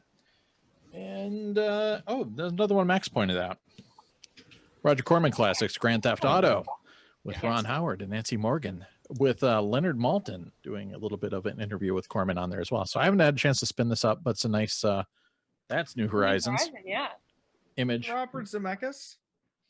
It was Ron Howard, written by Rance and Ron Howard, and yeah, no Zemeckis. Sorry. Oh, I'm thinking of Used Cars. Oh, which is a Stone Cold classic. Oh my god, that movie owns. Yeah. Eat shit, high prices. I think that's fight fire with fucking nuclear weapons. Yeah, that's it for LDs. What do you got, Ryan? I got a couple things. I'm gonna here we go. Start it off. Take a little sip. Ooh, look at you! Sponsored by LaserDisc. Yeah, so this is an official LaserDisc Pioneer mug. I did snag a collection, and did you sleep with a Pioneer executive? I'm going to plead the fifth. Fair enough. But I couldn't bring myself to get rid of that mug because why would I? And Taste then of lasers. I'll talk a little bit about hardware. So last fall, it would have been. I actually got some hardware too. I totally forgot. I'll show it later. It was still COVID, and people were wearing masks. And I picked up this. I don't know if you can read that box. And it didn't work. LaserActive. Oh So my I God! picked Video up, games. The LaserActive. Games. And it would barely spin a disc, and it wasn't clamping correctly. So I'm like, all right, well, I got him down to like next to nothing for it because no idea what was going to be wrong with it or how much time I have to put into it. And put some time into it. Found out video board was bad, power supply needed to be recapped. So I'm like, all right, I'm going to send this off. And big bill came through. 1-900 big bill. He recapped mine too. A different video board, and he recapped my power supply, and the thing is purring. And oh yeah, I have the original remote too, which is gotta have the remote. Super hard to find. Did you get the LaserActive 6-button controller that comes with it? I'm working on the pack now. Yeah, I don't have a pack wants either. to donate a pack to me. I used to have one of the LaserActive controllers somewhere because I used to have one of those. Wish I'd kept it. Yeah, so I was able to get lucky, and now I have a working LaserActive. And you got the box and everything too. So yeah, I know the box has the original foam too, which is really nice. Wow. cool. Did it come with the manual and everything? It doesn't or- have the manual, but I'm like, That's a trip. yeah, I got the remote and the actual box, so that's like really good. The remote is a bitch to find. So Oh yeah, like, and I'd forgotten it was in the box until I moved the box again because I mean, I got it and I was so focused on the player, I didn't even think about the remote. But it was under the player. nice. And then I got a 919 that I brought back to life. It had blown feet. And when you put the fuse in, it would blow again. But thankfully, through a nice LDF thread, we were able to figure out huge. Yeah, Allman helped you out, right? Yeah. How to bypass the like thermal resistor that's failed. Yeah, you just have to clip it, right? Yeah, just snip and you're done, and then all of a sudden the things pop right off. So now I have a 919 that I think I'm gonna keep for now. Oh, what the fuck? Why are you gonna keep that, Ryan? I'm gonna keep it because it can be beat up by my son, and I don't want him around my X9 or my S2. So Yeah, I hear you. So I had a 919 for a long time. Those are actually really reliable when they're working. So. I did have to center the side B, which took a Of little course. bit, and I almost gave up on. I was close, but I made it. It's So a pain in the let's ass, talk yeah. about discs now. That I had some nice hardware. Let me move all this junk that we already showed off, and let's talk about some international presses. We'll start off with this Hong Kong only Dan Haggerty movie, Chance. Wow. There's an explosion. Oh I my mean, God. this looks amazing. I have It no idea does. what's going on, but he's got a gun. Yep. I got a Taiwan pressing of Cyborg Cop 3, Whoa. aka Terminal Impact. Wow. All Really, right. really sweet looking disc or cover. Love that drawing. I'm sure. Zagarino? Sorry, what was that? Frank? Frank Zagarino? Oh, of course it is. Yes. And then I've got a Taiwan only The Last Hero. Hmm. I mean, that's a pretty sweet looking Who's that actor? He looks familiar. guy. James Ryan. Oh yeah, he's my favorite Ryan. Yeah, absolutely. First names. And keeping with the Taiwan theme, Bullet Down Under. Wow. It's got Christopher Atkins and Mark Jackson. Those are both household names, right? Yes. Yeah. Yes. And we'll show off the back too, because why not? Wow. Incredible. Yeah. I mean, if the entire back of the cover is one singular explosion, you Thank know you, it's a good ma'am. movie. Yeah. And then another Taiwan only pressing. I love this cover. Wow. Lethal Pursuit Oof, for the Kill. man, he's That seen was some great. stuff. Look at that guy. Yeah. Oh yeah. Wow. He's seen some women, is what he's seen. Oh yeah. He's Oh. he's seeing a lot of things. I I wonder believe why he's it- all burnt up and Yeah. he's too much action. It's got Blake Bonner, who's I think he's a kickboxer or something. Oh, So okay. you're guaranteed to have good chops when their credits are fighting first. Yes. They're great actors, of course. I got a couple other little things that people have never seen. Got an Indonesian press of Halloween 6. Wow. I've never seen this before. It was not on LDDB, so I had to add that. I wonder which cut it is. I'm assuming it's some sort of chopped down or cut version, but who knows? Yeah. We might need a Seth face. Sorry, Seth face. Oh, Cover up the boob, Seth. Yeah. Thanks, Seth. Forgot that was on there. Another Taiwan press. This is Ooh. Pumpkinhead 2. wow. This is a sweet cover. That's a great cover. Wow. And a good back cover as well. Oh, both of those presses are really cool. And then keeping up with Taiwan, it was a good season for Taiwan. Rumpelstiltskin. This was unknown to LDDB till I added it. There's a U.S. press that's just as impossible to find, but unfortunately and fortunately, I ended up with a Taiwan press, so I had to slum it. Rolling forward to Indonesia, we've got The Dangerous with Robert Davi and Michael Paré. And Damn. It's a good cast. Yeah. there is a U.S. version, but the cover is nowhere near as awesome as this sweet sword cutting across the cover. Yeah, is the sword the dangerous, or the two of them together the dangerous, or what's the dangerous? We're gonna find out. Okay, all right. So that was a really cool one to find. And then going back to Taiwan with what I believe is Mickey Rourke Trash. Whoa. But it also has Michael Anthony Hall. So What? or Anthony Michael Hall. Oh my god. That looks so Yes. bootleggy too. I love it. I know. Well, What I is mean, this why film? wouldn't it be? I hope it's great. I hope that Anthony Michael Hall is trying to be like not his geek character in Yes. this movie, and then Yeah, so I'm gonna have to find out. This one I had to add to LDDB as well. Yeah, I hope it's Tough Guy Hall. yeah, I hope Yeah. it's And then we've got Miles O'Keefe with Silent Hunter. Mm. Ooh, all right, Ralph. There's a U.S. release that I've never seen, but got this All right, sweet, stands. sweet Kind of looking cover. Yeah. And a couple more, Okay. just a couple. All of these are definitely found easily in the United States. Sure. It didn't come via slow boat or anything crazy like that. We've got Hard Evidence, which is actually known as Justice in a Small Town. It's an Indonesian only release. They look a little stretched on that cover. I don't know. I think that they just, were really going for graphic design 101. So I don't know what kind of hard evidence they have. What I'm going to need to find out. Yes. And then we got a sweet, I think this is a Taiwan pressing of New Crime City, which is already a kind of hard to find US release. But we got this sweet Taiwan bootleggy looking, like no graphic design. All of them have this like same block with some photos above it. Digital audio though. Yeah, well, maybe. Yeah. It's like the ones that have the AC3 logo that have no AC3. Yeah. All right, I got two more to show off. Okay. You got the Philippines press of Vault of Horror Volume 3. This is it's got Tom Hanks and Kyle MacLachlan on these Whoa. episodes. Is that actually Tales from the Crypt episodes? It is. Because I know the Kyle. Oh yeah, there you go. Yeah. So like these are super impossible to find. I never thought I'd see one. It's got one of the best lines. Women can't live with them, can't fit more than two of them in the trunk at the same time. And then I have something that I added to LDDB. I'd seen this in photos, but I never thought I would find a copy.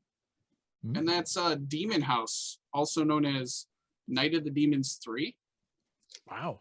So super, super rare, highly sought after.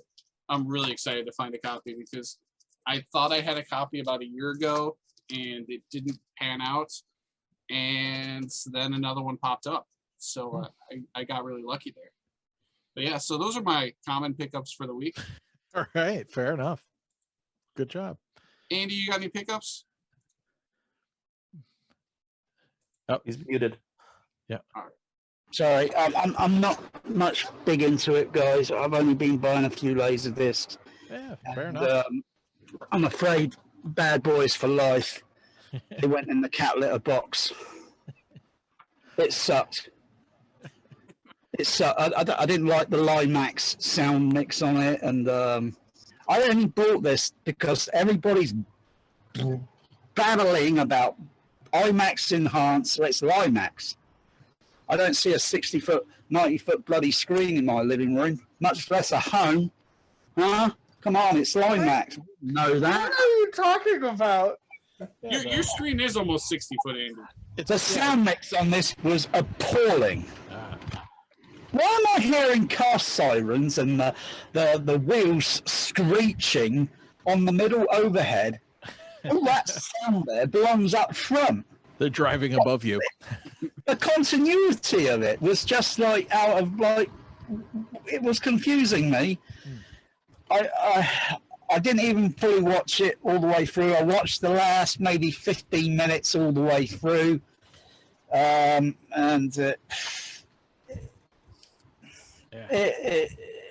didn't like the cinematography on it. I hate all this camera zooming in suddenly. It goes a bit like that, and it suddenly zooms in, and then all the what's the word? High-speed photography, time lapse, everything speeding up. You know, like a day in a couple of minutes or seconds, actually. That's the only recent one, and.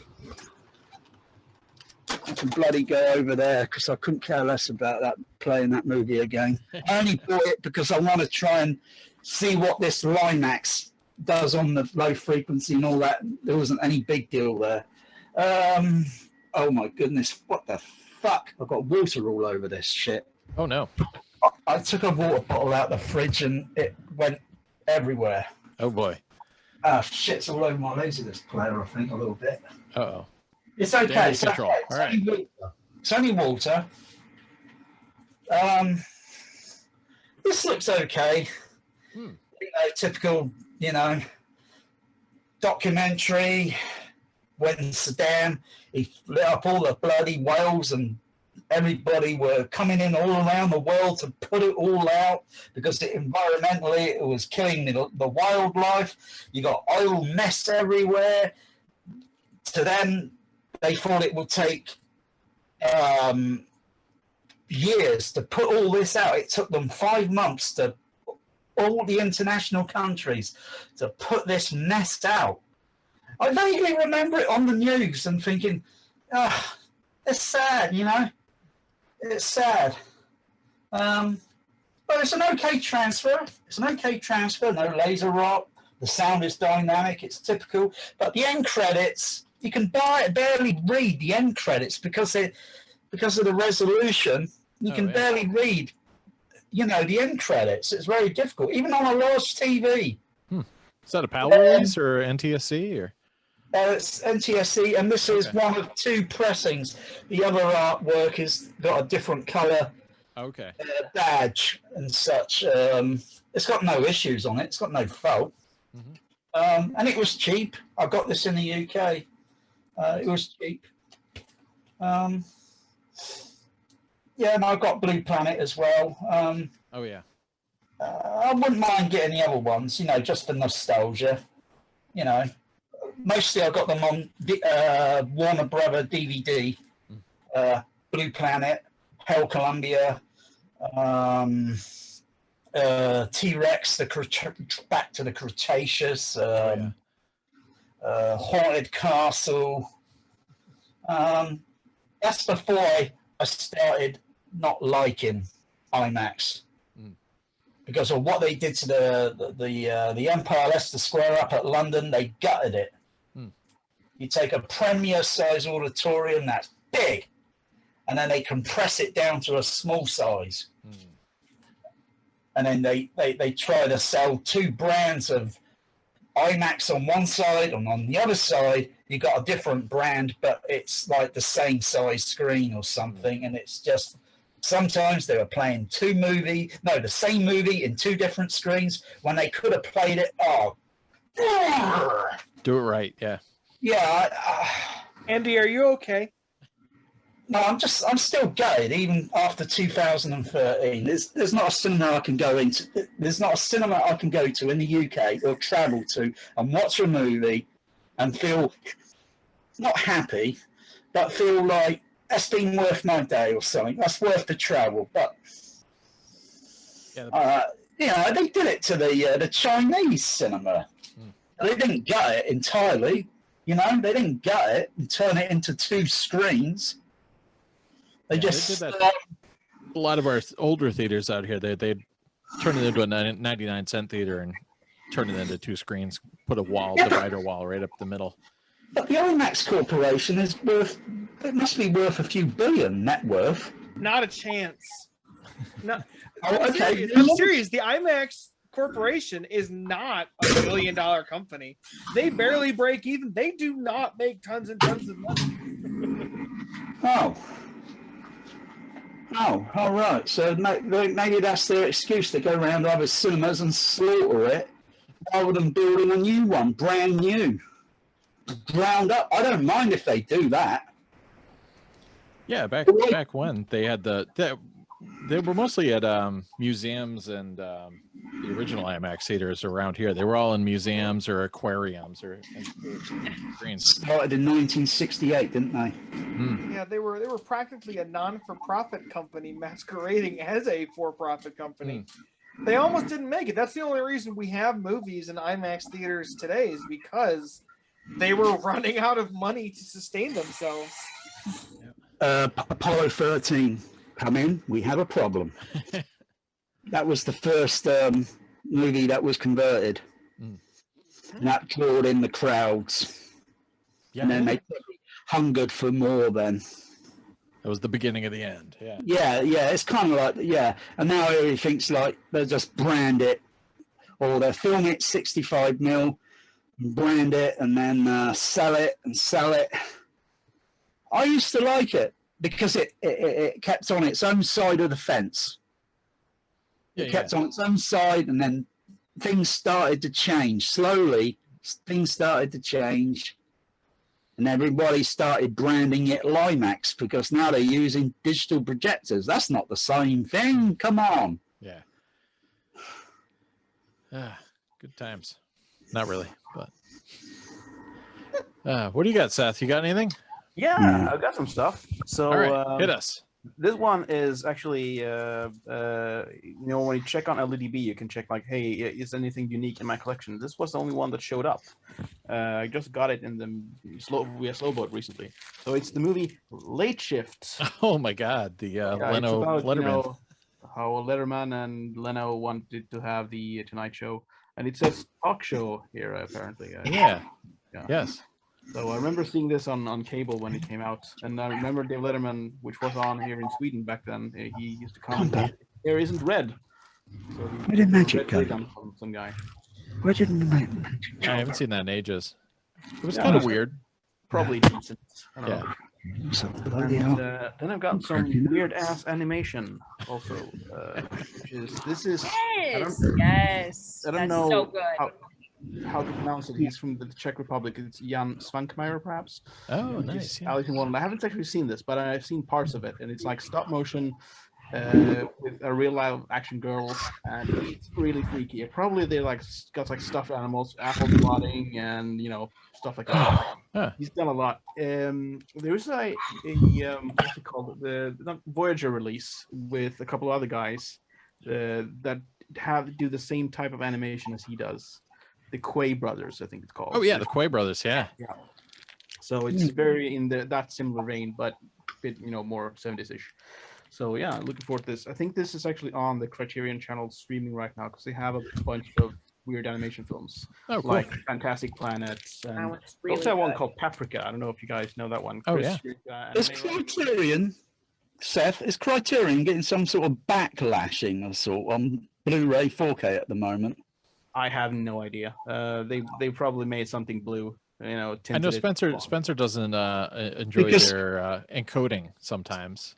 Yeah. Let's not talk about people that. There's another one that brought or re-released The Thing. I forget what studio. Scream Factory? Yeah, that sounds like it. Yeah. And people are saying some of the quality's coming now. It looks better than. This is looking better, and Criterion's not looking as good or something. Yeah, people like Arrow Video more than Criterion now because of the encoding. Yeah. All right, what else you got for LaserDisc? Got more weird animation. I recently became a dad, as some people may know. Perhaps some. Congratulations! Yeah, happy days. Yeah. So I bought this, which is like Will Winton Studio, The Adventures of Mark Twain, because I want to, scar my child as the same as I was scarred as a child by watching this on VHS. It's terrifying. This is terrifying stuff. Like, I'm looking forward to watching this. This just seems to be like a 2-disc release or like a gatefold. Yeah, I didn't know it was that nice and fancy. Yeah, no, I think there was a US release too, but I saw this one on Yahoo, and I just went for it. Oh yeah, I love your tail. Yeah, the US one isn't as nice as that. Oh, okay, cool. Nice to check this out. I don't know if that was theatrical or made for home video or anything like that. No, I only saw it on home video. Yeah, I don't know if it had to run anywhere. So then I've got some various old man discs. This is the Nice. Duke, called some war movies. That's sort of fun. Also some hammy stuff. I haven't actually seen this. I've seen the movie about this director, but I haven't seen his films. So some Ed Wood collection. Oh, nice. Yeah, Plan 9 from Outer Space. There's no Glenn O'Glenn on this one. Oh, too bad. Bad. Yeah. Night of the Ghouls. Is Night of the Ghouls the last one he did with the guy, vampire guy? I don't know. Hello? Is that the Lugosi one? Lugosi, yeah, where he's sort of like has one short sequence at the beginning, then he's the guy covering his face. Yeah, or is that that's Plan 9, I think. Yeah, and then he died, and then they had that dentist or whatever playing the rest of the movie. Yeah. Then I got this, which is like the third remake. Oh yeah, Body Snatchers. Oh, I got that one. Yeah, I got that pressing. Yeah, it's a Warner one with secret widescreen. Who did that? And speaking of environmental and stuff, there's like I have a Mad Max movie here. With, yeah, I got that. I think I got that pressing as well. There's a fan theory that the world is actually fine in the Mad Max movies, but Australia is the where the apocalypse happens. So I'm sort of like thinking that's how it's gonna be. So they're gonna be like, hey, gasoline down here, mates. Let's take some gasoline. Yeah. Surprisingly, Mad Max hasn't really gone anywhere, has it? Because they tried to reboot it. That was years ago, and there hasn't been a sequel. Maybe someday. So there's a lot of red tape going on with that. Because nobody liked Tom Hardy, and everybody wanted Mel Gibson. Andy, you're confusing everyone for you when you say nobody. Fury Road. Sorry, Fury Road is an excellent movie. I think Tom Hardy looked okay in it. He was kind of okay-ish. Who's saying he did? I don't know. I'm just gonna stop. I think it was the Red Letter Media guys. They probably didn't like anything, do they? I don't know. They don't. They make a lot of money off of negative content. So let them be. Yeah. I don't know. Is this an old man disc? I don't know. Oh wow. Yeah. I usually think old man discs are it's certainly not a very good quality disc. Yeah. Yeah. It's probably just as good as Sardo's. So it's got the giant fox banner. Yes. Yeah. You don't want to buy a widescreen film with it by mistake. You have to know that it will be. Yeah. So is OJ in this one, or is that another catastrophe film OJ is in? I'm not gonna spoil it for you. You gotta find out. Isn't he only in the Naked Gun movies? Oh no, he's in other stuff. No, he's in CIA with Lorenzo Ramos. Yeah, he's in a lot of stuff. I think he was in one of these. It could be Airport or something. Yeah.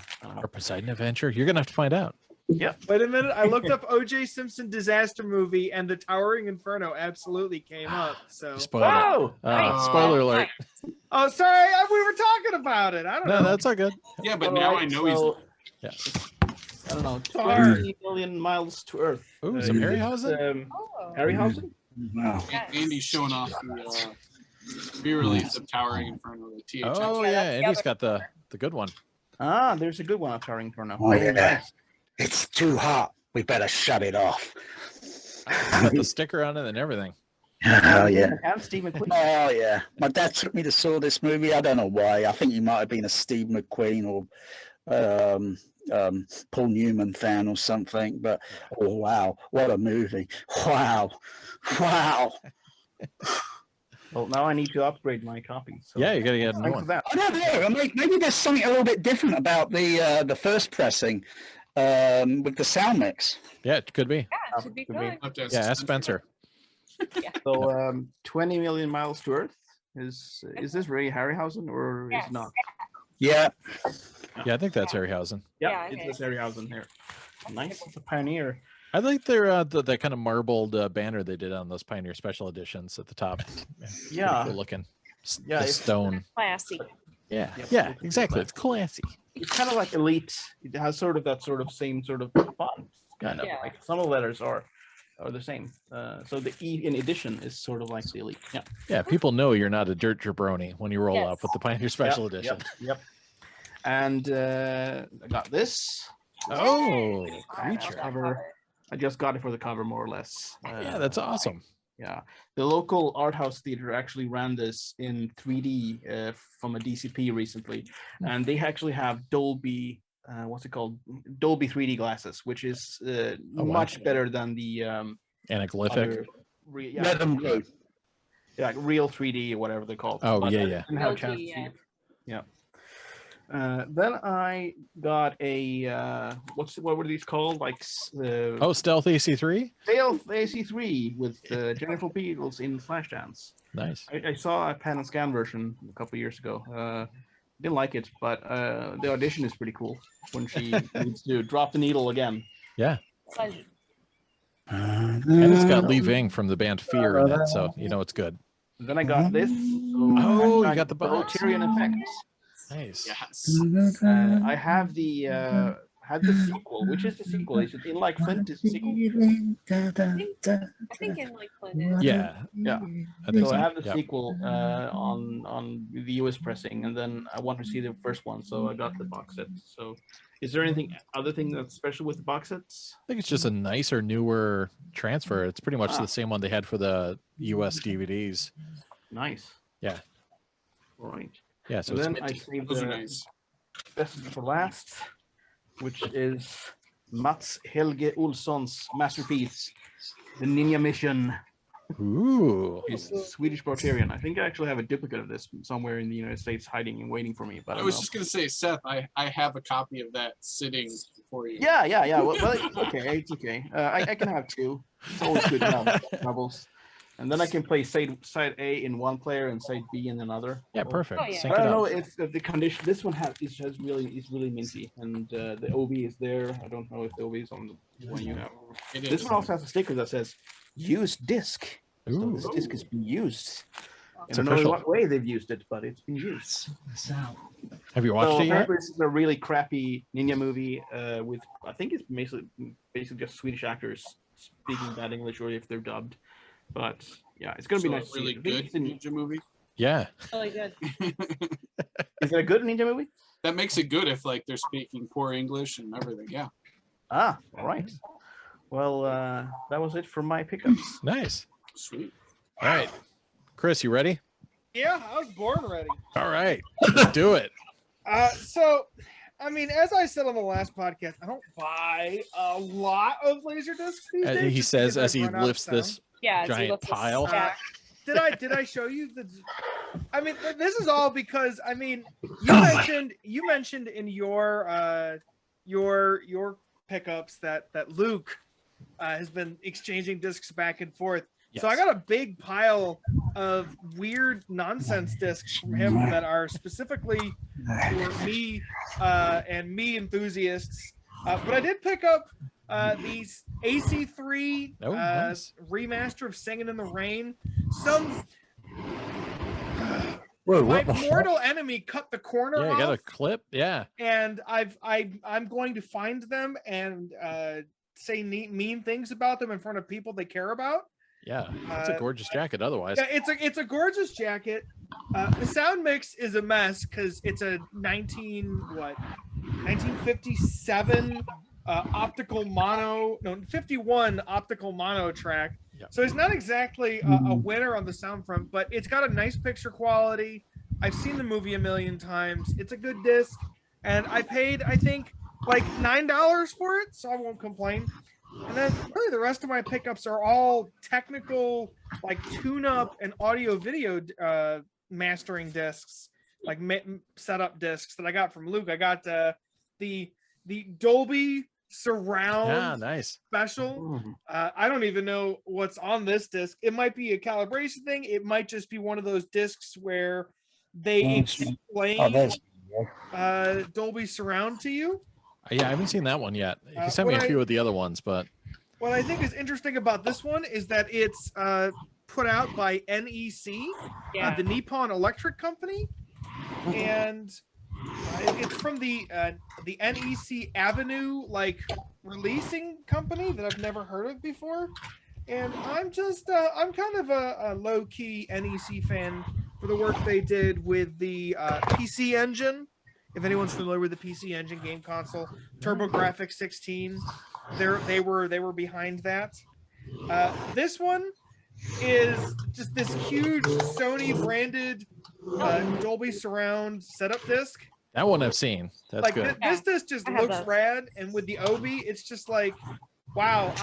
I'm picturing somebody walking into Media Play and seeing this being played on one of their TVs with the branding and some obnoxious commercials in between. There's some weird stuff on there too.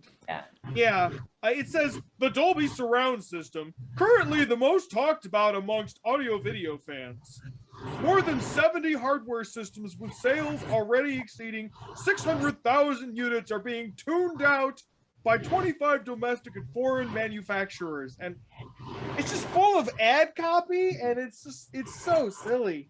I have this. I have a whole bunch of DTS and AC3 test discs, and then I've got tune-up AV. Yeah, that's proper. Yeah, it's classic. It's sequel tune-up AV2. AV harder, which is better.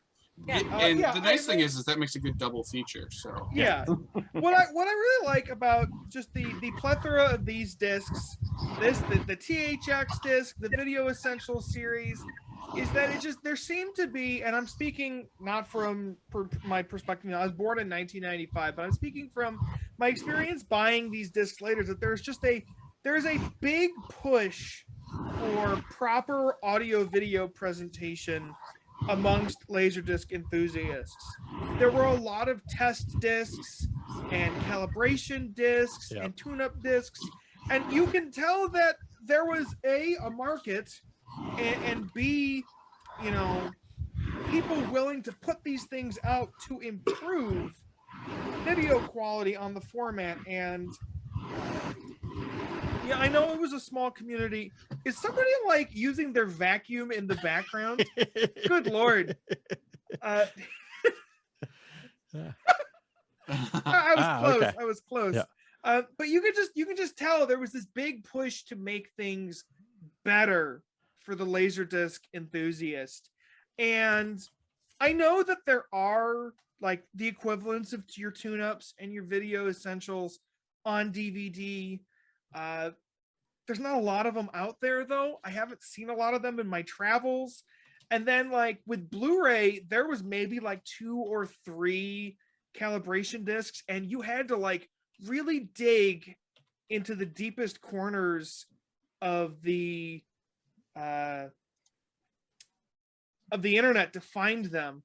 Whereas with LaserDisc, you can just find tune-up 2, all of these weird discs. Just on eBay and easy search, searches, whatever. And you could just tell it was accessible. Whereas today, I feel like they hide away a lot of that stuff. I have a 4K C1 OLED television, and I looked up on the internet what I should calibrate it with, but I couldn't find an affordable, accessible calibration disc. Yeah, those discs are overpriced, and they're not even that good sometimes. And and it's just why is it that I have 85 different discs to calibrate my god awful old CRT over here, but there isn't you could ship something built into the hardware of a Blu-ray player that helps you calibrate your display. Yeah, pattern generator built in. Yeah, it's just Xbox does it. You can literally go into settings and calibrate your HDR for whatever's that worth using a thing built into the Xbox, but I can't find a disc to calibrate my 4K HDR display. I don't know. Just LaserDisc was the format of the people. It's too bad the people weren't hip because they couldn't record on it. And these discs really, they helped me feel closer, I guess, in a way, to the format. Like it just feels like people belonged. You know, there wasn't those are great huge discs. attempt to like gatekeep, I suppose. So I was thinking about the accessibility. They also, you know, a lot of discs have like a small calibration, like a pluge pattern at the end. Some have like I watched one today that has the chance around left channel, right channel, center channel. Surround. Yeah, those are a lot of like image discs, aren't they? Fox discs. Yeah. Well, the negative's been you can't record on film itself, even though the negative's been already exposed to light and Wait, that. What are you talking about? What I mean is the LaserDisc offered better over VHS. VHS was just noisy. Right. If the hi-fi track has got damage on it, it drops out the mono soundtrack. You get that crackle noise. Sometimes you got very poor tracking on it, and you got to fine tune it. And then sometimes it slips, and then you get that slight bit of crackle, and then it drops into monolinear. Andy, what are you talking about? Where did this come from? LaserDisc was just better. Yeah. Oh, you're right. I'm with you. Line about. Oh yeah, LaserDisc was objectively better. I don't think anyone can argue that LaserDisc isn't as good as VHS. Probably better than what it was at the cinema, because even though sometimes you listen to the optical soundtrack and you can hear sometimes crackle and pops with noise reduction, you do hear something sometimes with the optical soundtrack, even though they're magnetic soundtracks taken and then put them on LaserDisc because they're magnetic. Because all the magnetic years ago were all magnetic and put into digital file, but they sound clear and better. Well, of course they sound better. You can't wear out a LaserDisc soundtrack. You can't run it through anything mechanical. Yeah, it's great. We can't debate. We're doing apples and oranges here. Move on to someone else. If you want to get more apple orange, you can actually go and hire a small. I'm not hiring anybody. I'm a public. You can hire a cinema. You can hire an auditorium, and say, for the requirement here, I want to have a LaserDisc player rigged up to the video projector in that auditorium. I'm going to bring a LaserDisc player to a movie theater. Do it. Seriously, they all run video projectors now. Why not? Yeah, go for it. If you can persuade, and they've got the means, they have everything in the projection. All right. I'm going to rig myself before I start actually getting irritated. You should do it. And you can go and see what it looks like on their barcode projector or something. Yeah. See? Yeah. One impractical suggestion. I like it. All right, what else you got? Well, it's a bit impractical because it would cost you about maybe $1,000 just to hire a cinema for a couple of hours. All right, Chris has muted himself. All right, Maxine. Here we are in a completely different room. This is what I thought. Yeah. Like I'm amazed. With really crazy, just kid-oriented craziness. And I will have to report back because these people look like they know how to have fun with an elephant. I don't know. They're gonna show you how to have a nice time. I love it. Okay, and then I got Yogi's Great Escape. Nice. And I love me some cartoon discs. Okay, I literally had so many discs to show the last few times that this literally got pushed to the back of the stack. Oh, nice. Hype sticker and everything. It's been too long since we've shown this movie. Yeah, this was a local pickup like a gazillion years ago now, but I finally have a DTS rock for myself. Nice.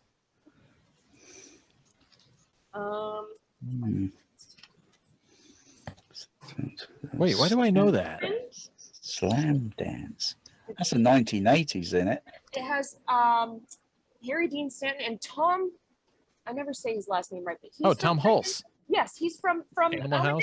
Amadeus. Amadeus, yeah. So I'm really excited to see him like in Not That Laugh role. But I've we'll see heard if something he'll about get that film one. before, but I don't know why. Really? Oh gosh. Yeah.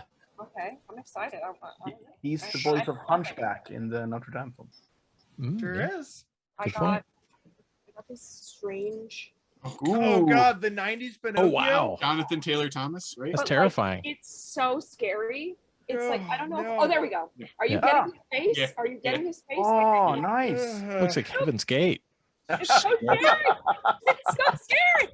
I literally, I don't know if I can even watch this film because Terrifying. this cover alone. I mean, but also, what other cover has something like this in LaserDisc world? And it looks like a VHS. Oh, hologram. just Oh, stuck onto hologram.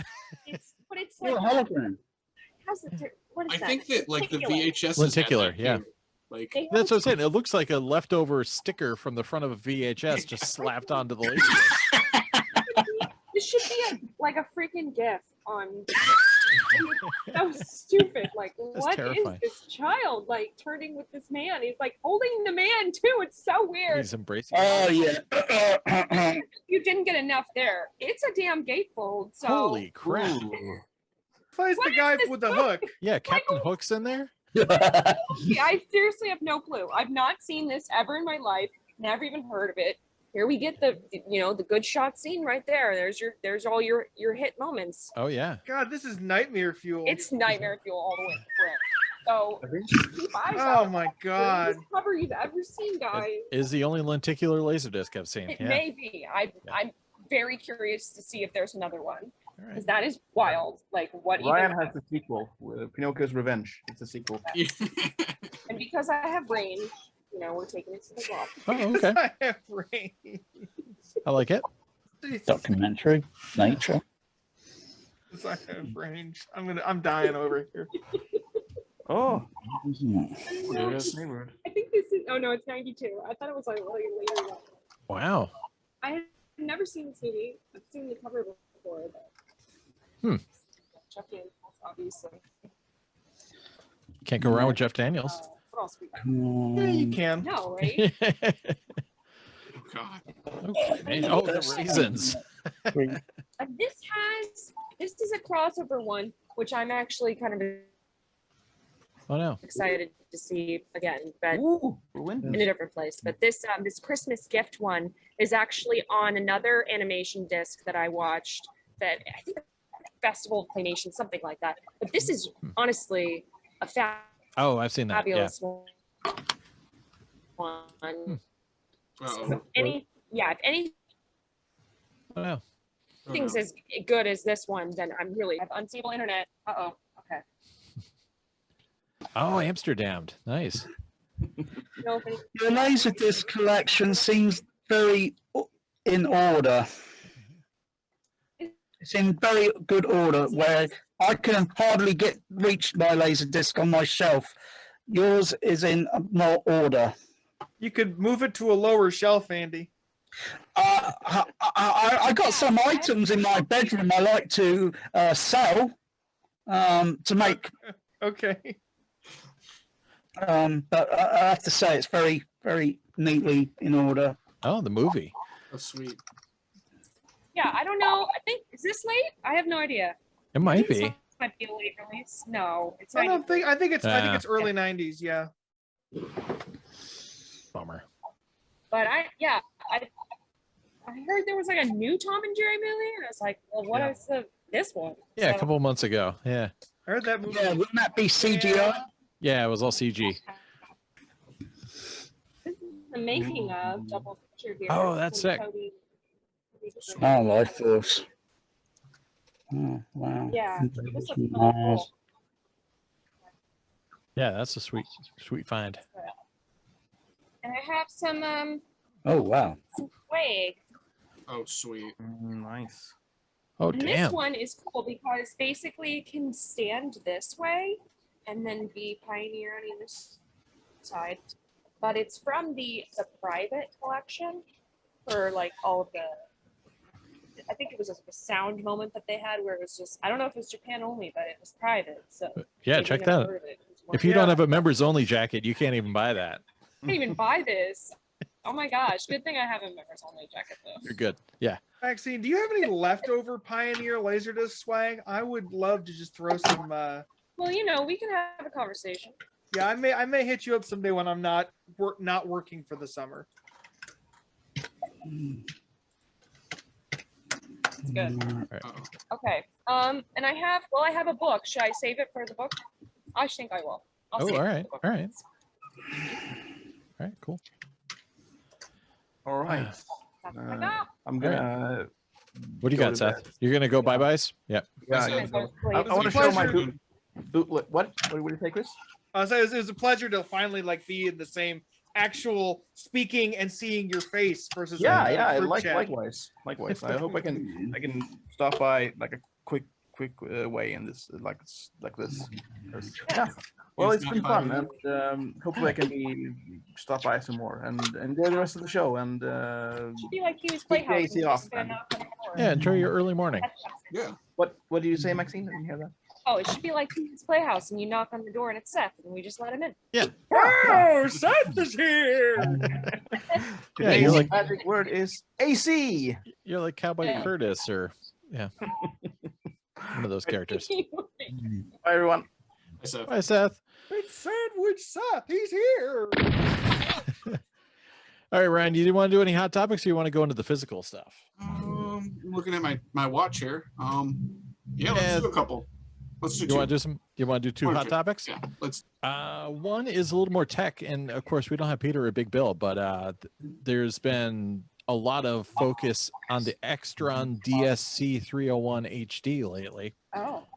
Which brings up the whole topic of the chip that's in the fabled eval board that is pretty much vaporware now, and you can't get a copy of it, is actually in a lot of other things, and you have it in there, but it doesn't mean you're going to get the same results. So we were kind of going back and forth about the Extron, and Gary Francis brought up, talking about the fact that you can do some programming in it if you have the official Extron software, but there's only so much you can do apparently with the codes, whereas the eval board, you can actually program it like you were a programmer to be the perfect home filter. So just because it has the same chip doesn't mean it's the same thing as the eval board out there. But so I'm actually looking forward to seeing what some of these guys say about the performance of it, though, because I like Extron. I got some Extron boxes in my rig anyway, so there you go.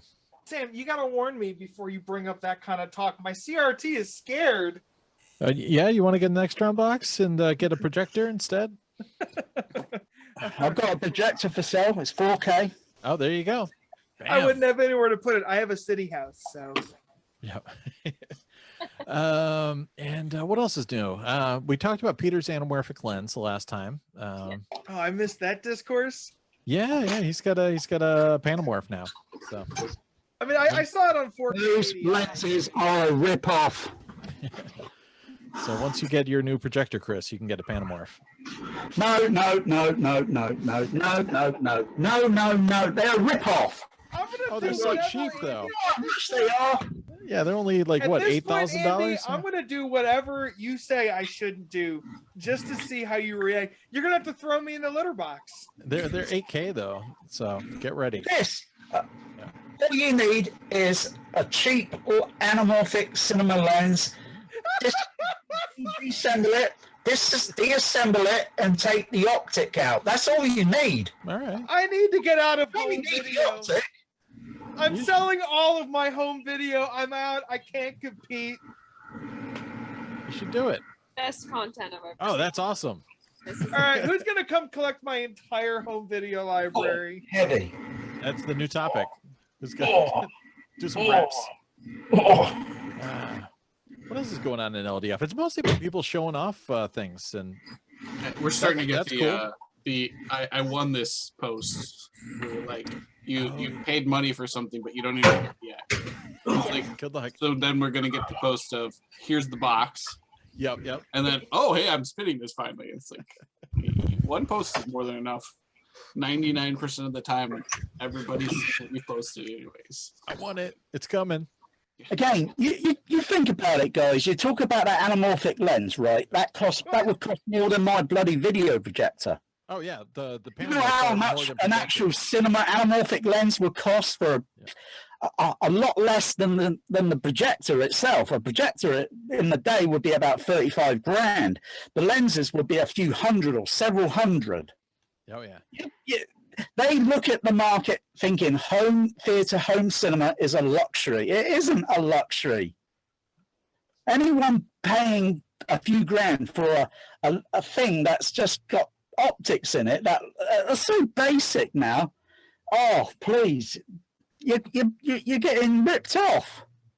And jeez. The older ones aren't compatible with 4K anyway, so now you got to go buy a new one with your 4K projector. So, and if you look on the internet, there's also someone that does a DIY version with using, I think, acrylic, some sort of and you have the angles on it at certain angles.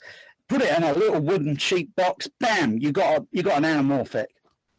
Yeah. The cheapest chips. What's the other thing? Oh, I saw something on. It wasn't LDF. I think it was in the Collectors Club. But somebody was posting a rotted disc that they're like, "Oh my god, I can't believe someone's going to buy." Oh, it was a rotted copy of Time Bandits, but it was just a photo. But you could clearly see there was just some sort of object in the room that was reflecting on the disc that had like a kind of bubbled texture to it. I'm like, that disc isn't rotted. It's just a reflection of some stuff in that guy's room. What about them signed again and all that, and they're flogging them off for about $800? Oh yeah, you can get some signatures from. They have right. They hang out at airports. Yeah. The moment a celebrity comes out through the airport terminal, can you sign this? Can you sign this? And they probably only bought it for about $2. Yep, then hustled on eBay. Yeah, that nonsense has got to stop.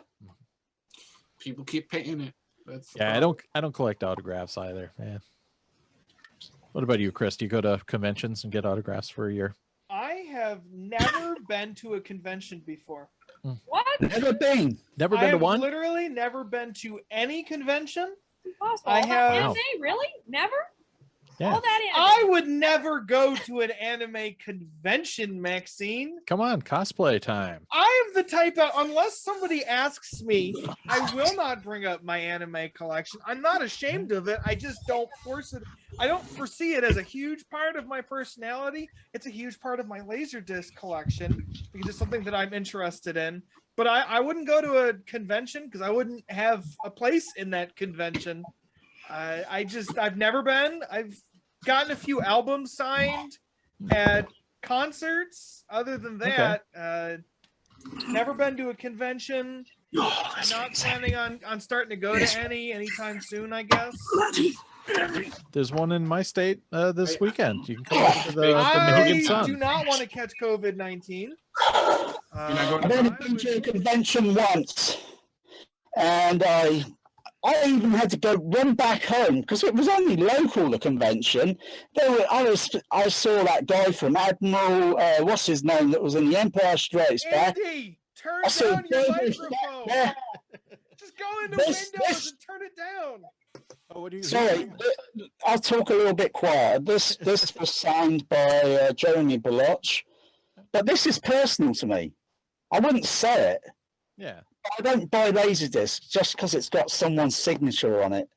But I was almost out of money at the convention, and there was the Star Trek Next Generation there, as well as the originals, and the autographs were like £25 just to sign for a few seconds, and then I started getting pissed off, and I had to get the rest of my autographs signed for free because I started protesting, thinking this is just, diabolical. £25 every, just for, if it were £5 or something, yeah, but it was milking me. It was milking me. That was years ago, and I only been to a convention once, and will never go again.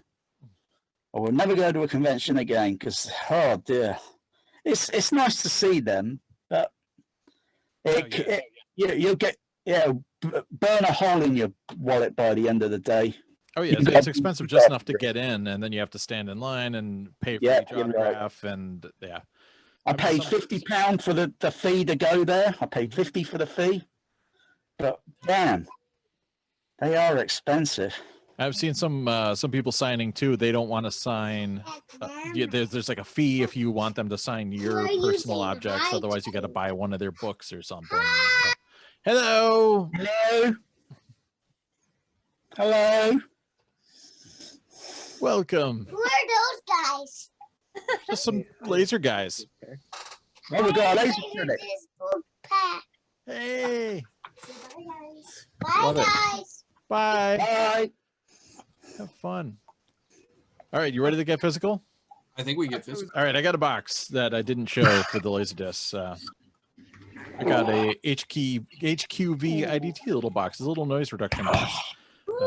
I had to get from Canada, and Peter was telling me about it. So it's just HDMI in, HDMI out, but it does also a little bit of upscaling if you want to do it. I was trying to get it to run directly to my projector, but I wasn't able to get that to work yet. But I can get it going through my DVDO. I'm gonna mess with it a little bit more once I moved, but it's a cute little fun box. So.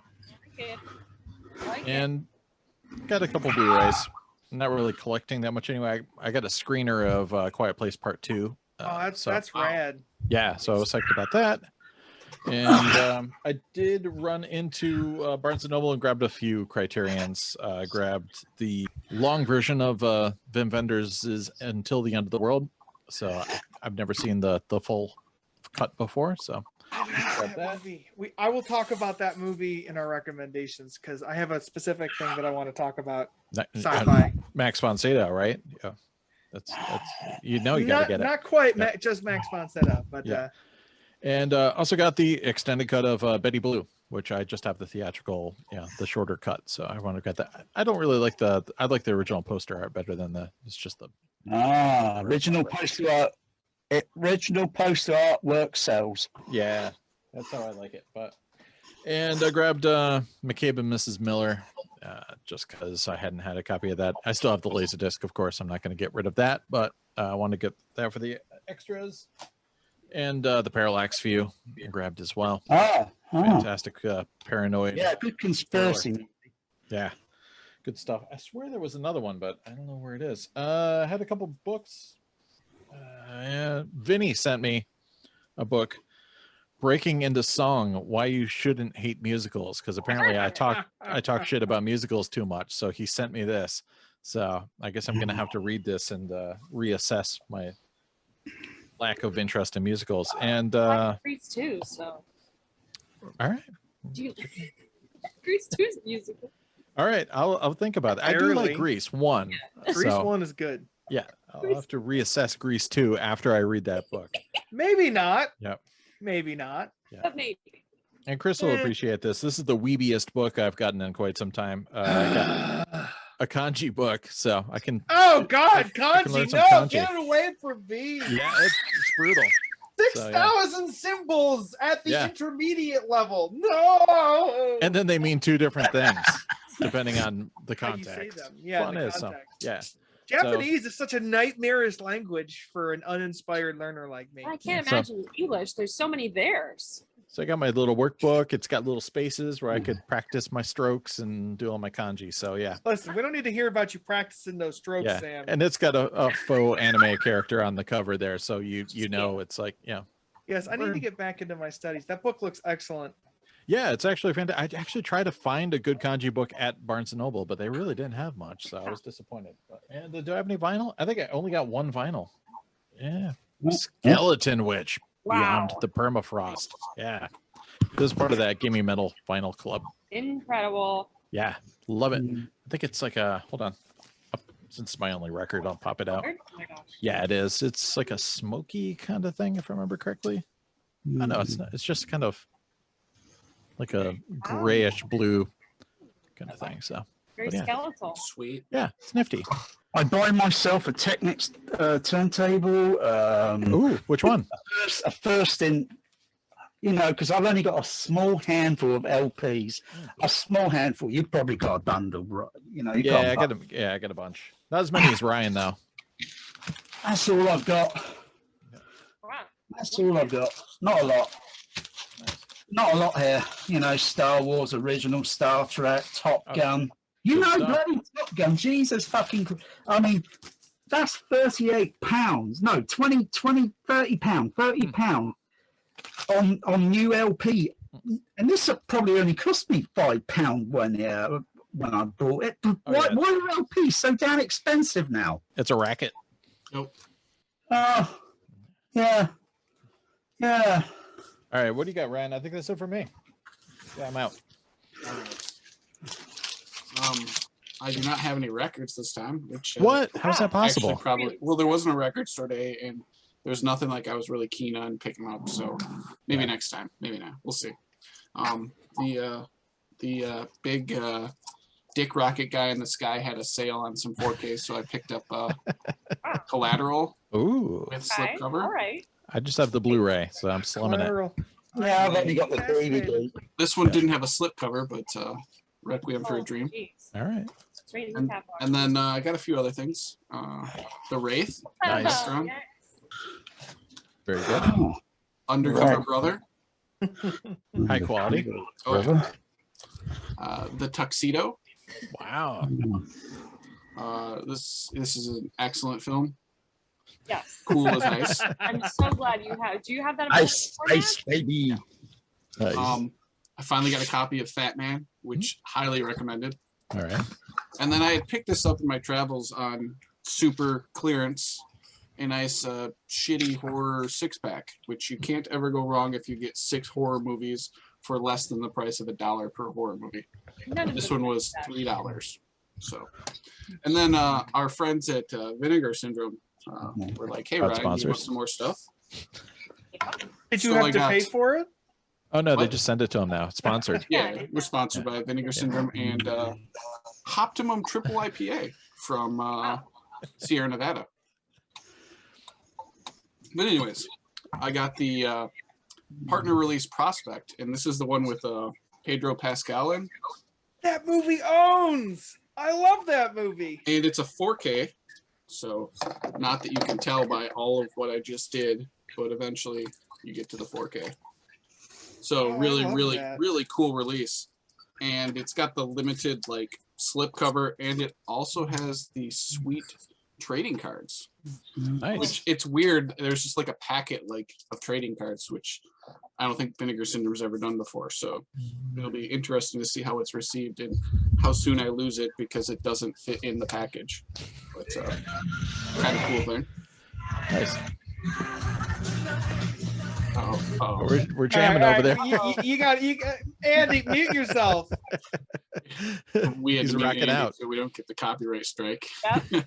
I got the Mail Order Murder, the Wow. story of Wave Productions. Damn. This is a partner release as well, and it's about to go out of print, or if it hasn't already, but it just looks ridiculous. And then I got the actual Vinegar Syndrome releases as well. So we've got Killer's Delight,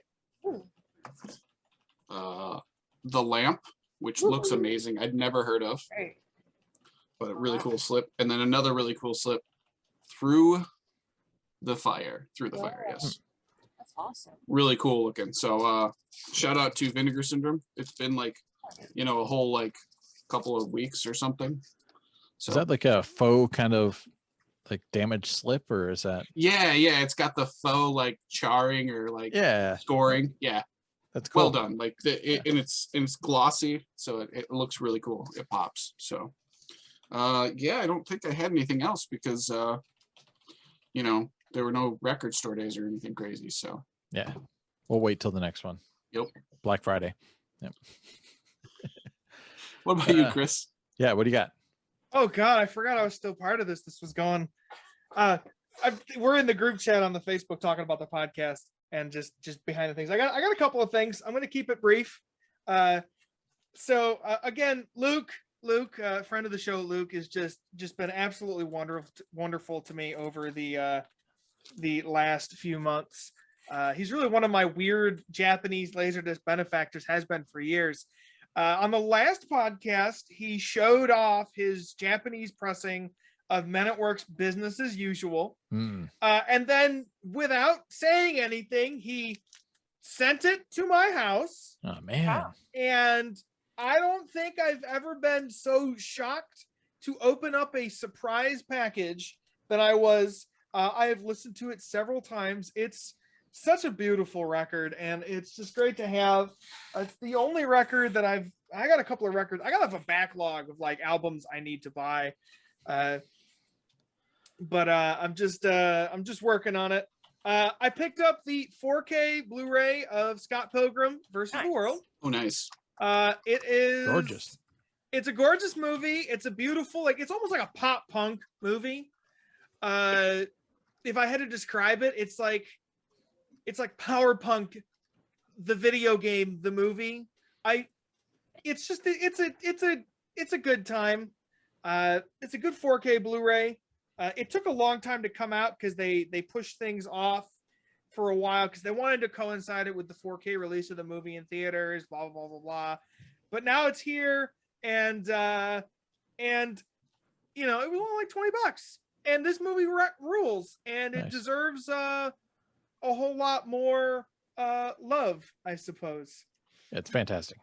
All right, and then my last thing that I have is my rather rough-looking copy of Mark Harris's beautiful biography of legendary theater and film director Mike Nichols. Oh yes. It's 596 pages, so it's a bit of a mouthful, but it's a beautiful story about a man who, you know, immigrated to the United States to escape Nazism in Germany or Austria. I can't remember. No, I think it's Germany. He lived in Berlin with his parents.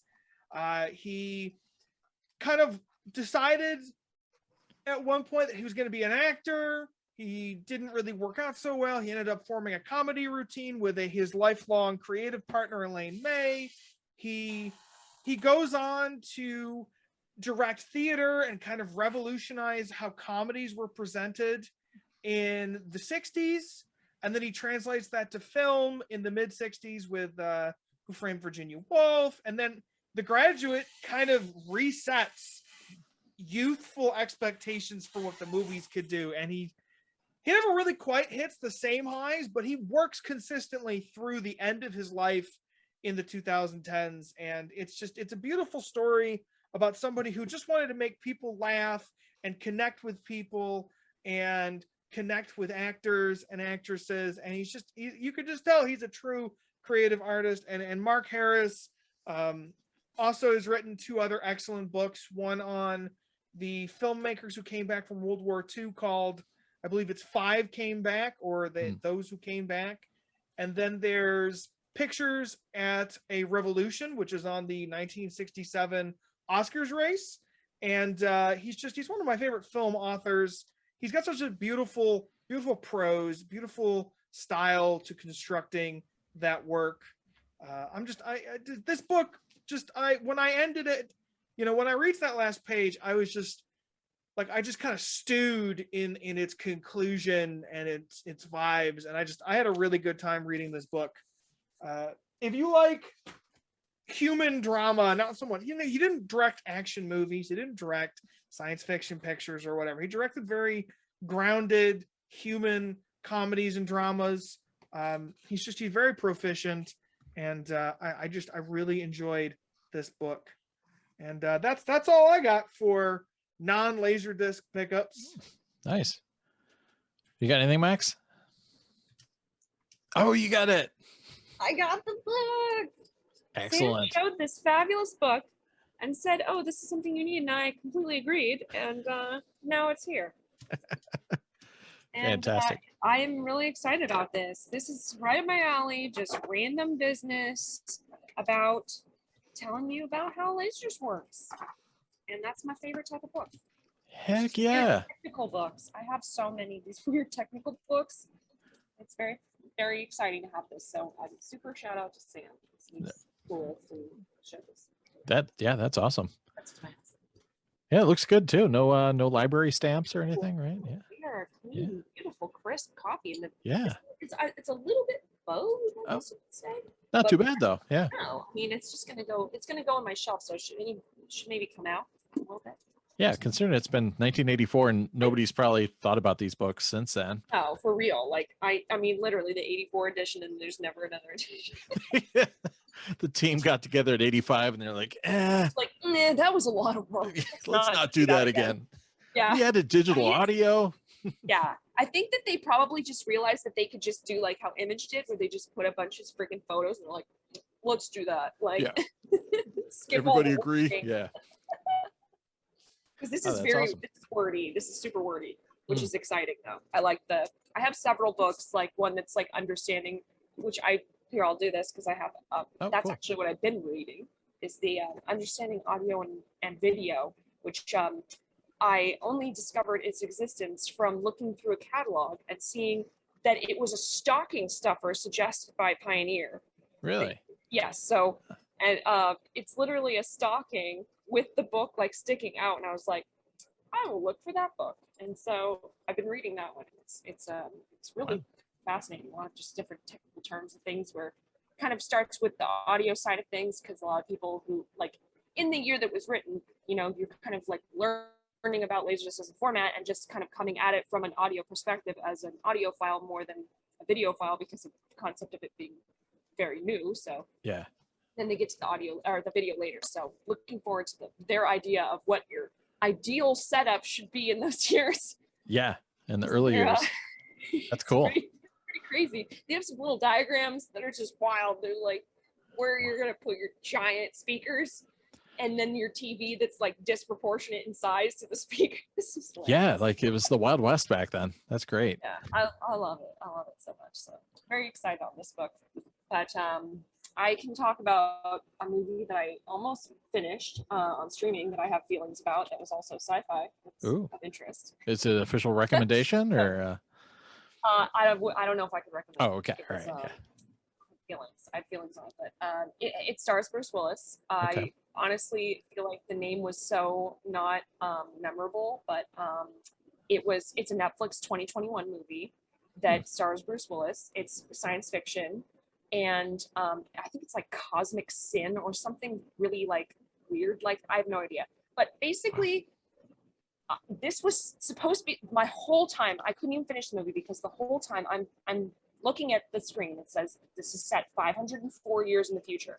And so I'm trying to put myself 504 years in the future and what it's going to look like. And we're just sitting back there in like 1997 and like what they're thinking the decor is. And they're like sitting in a damn tiki bar. It's like, this is 500 years in the future. You still think we have tiki bars? Yeah. Like, Nice try. Bruce no, Willis. I couldn't. Frank Grillo though, so Yeah. Yeah, He's the in every algorithm has movie. totally hidden this movie from me. I have not seen it on my Netflix queue yet. It literally, I think it just was on there. It was suggested to me, and I was like, "This is not Fifth Element." That's All right. literally all I kept saying. It was like, That's a poster sorry, quote. Bruce Willis, but like this is Sorry, not Bruce Fifth Willis. Element. I know Fifth Element, and I this is know not Fifth Element. And like the other thing, military people. There's like military. Of course, there's military. Right. People. They're still wearing berets. 500 Okay. years in the future, they're still wearing berets. Like I couldn't like a lot of it. I was like, and then I'm like, maybe it's like ironic because they have like Earth, planets colonized, and then Mars, but like Forget about it. It's a pipe dream. It's a pipe dream. It will never happen.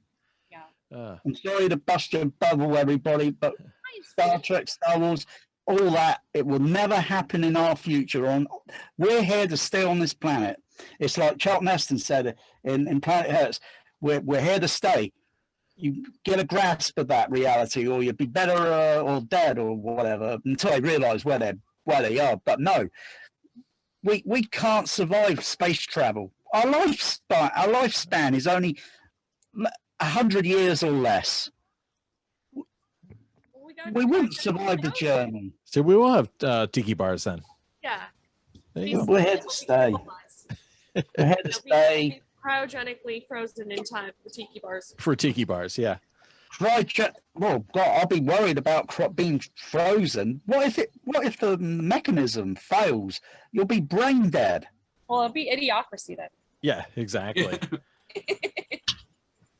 Love it. It's 300,000 something like years to the nearest possible Earth-like planet.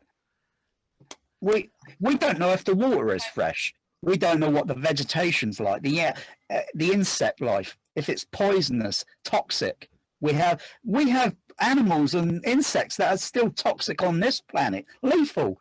We don't know what's on another planet. I love Stargate when neither did Jackson goes through the gate, then he just runs around. He's licking all the creatures and eating everything. Oh my goodness! And he's not even wearing a mask. Yeah, he's just running around. Yeah. Not even wearing a mask. So great. All right, somebody find a wormhole or something, and then what if you put something to go through it? We don't know if the information's going to come back because it's light years away from this planet, and it would take the same amount of time to receive the information, and we'd all be dead and old. We just need to melt Antarctica to find the Stargate. That's what the Stargate. Oh, right. Yeah, under the ice. Yeah. Yeah. Under the ice. The dinosaur frozen. All right. All right. So I guess we'll do some. I don't have any Blu-rays or anything for the non-LD pickup spotlight. I didn't pick anything up that I can recommend. But did I stream anything? I don't know if I streamed anything with. Oh, I did go see Black Widow in the theaters, but everybody knows about that already. It's not doing very well, is it, at the box office? Yeah, it was fun though. I mean, it's that tale is such a trope, and they've done so many movies about Russian girl agents and trained assassin movies, but it was actually a lot more fun than I was anticipating. And it was fun, and it had a good pace to it, I think. Yeah, and I love the fact that Hopper's in it. So I'm a big David Harbour fan. So yeah, I liked Black Widow a whole lot. Actually, yeah, I was impressed with it. I went in with my biggest cup of haterade, and I was just very, very pleased with all of that. That was a very well put together, very light and movie. Yeah. Are we doing are we supposed to talk about movies we've seen in the theaters now? It was going to be one. Yeah, it's just a recommendation. You could do whatever if you picked something up that you want to spotlight. Yeah, whatever. Yeah, when we're done with this, I want to talk about the two movies I've seen in theaters because I think there's lots to say about the things that I've seen recently. So.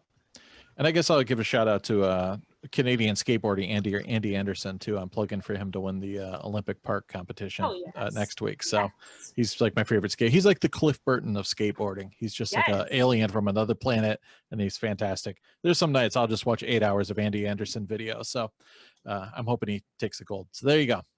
That's my recommendation. Andy win. Go Ryan. I don't think I talked about it in the last one, even though I watched it right before the last one. Pig. Oh no, you didn't. Cage. It is fantastic. Pig. All right. It is deep. It is not a shit fest like I thought it was going to be based on like the entire like premise. There was not like a revenge sequence or anything crazy. It was just like it was really, really good. Like there was a lot of depth. Nice. I think we're gonna have to mute Andy if he tries to copyright strike us again. Yeah, I saw Pig earlier in the week. I thought it was just this beautiful, kind of quiet, sad movie about. I mean, yes, it's a movie about a man who wants his pig back. His pig is stolen, but really, it's just this kind of quiet, sad meditation on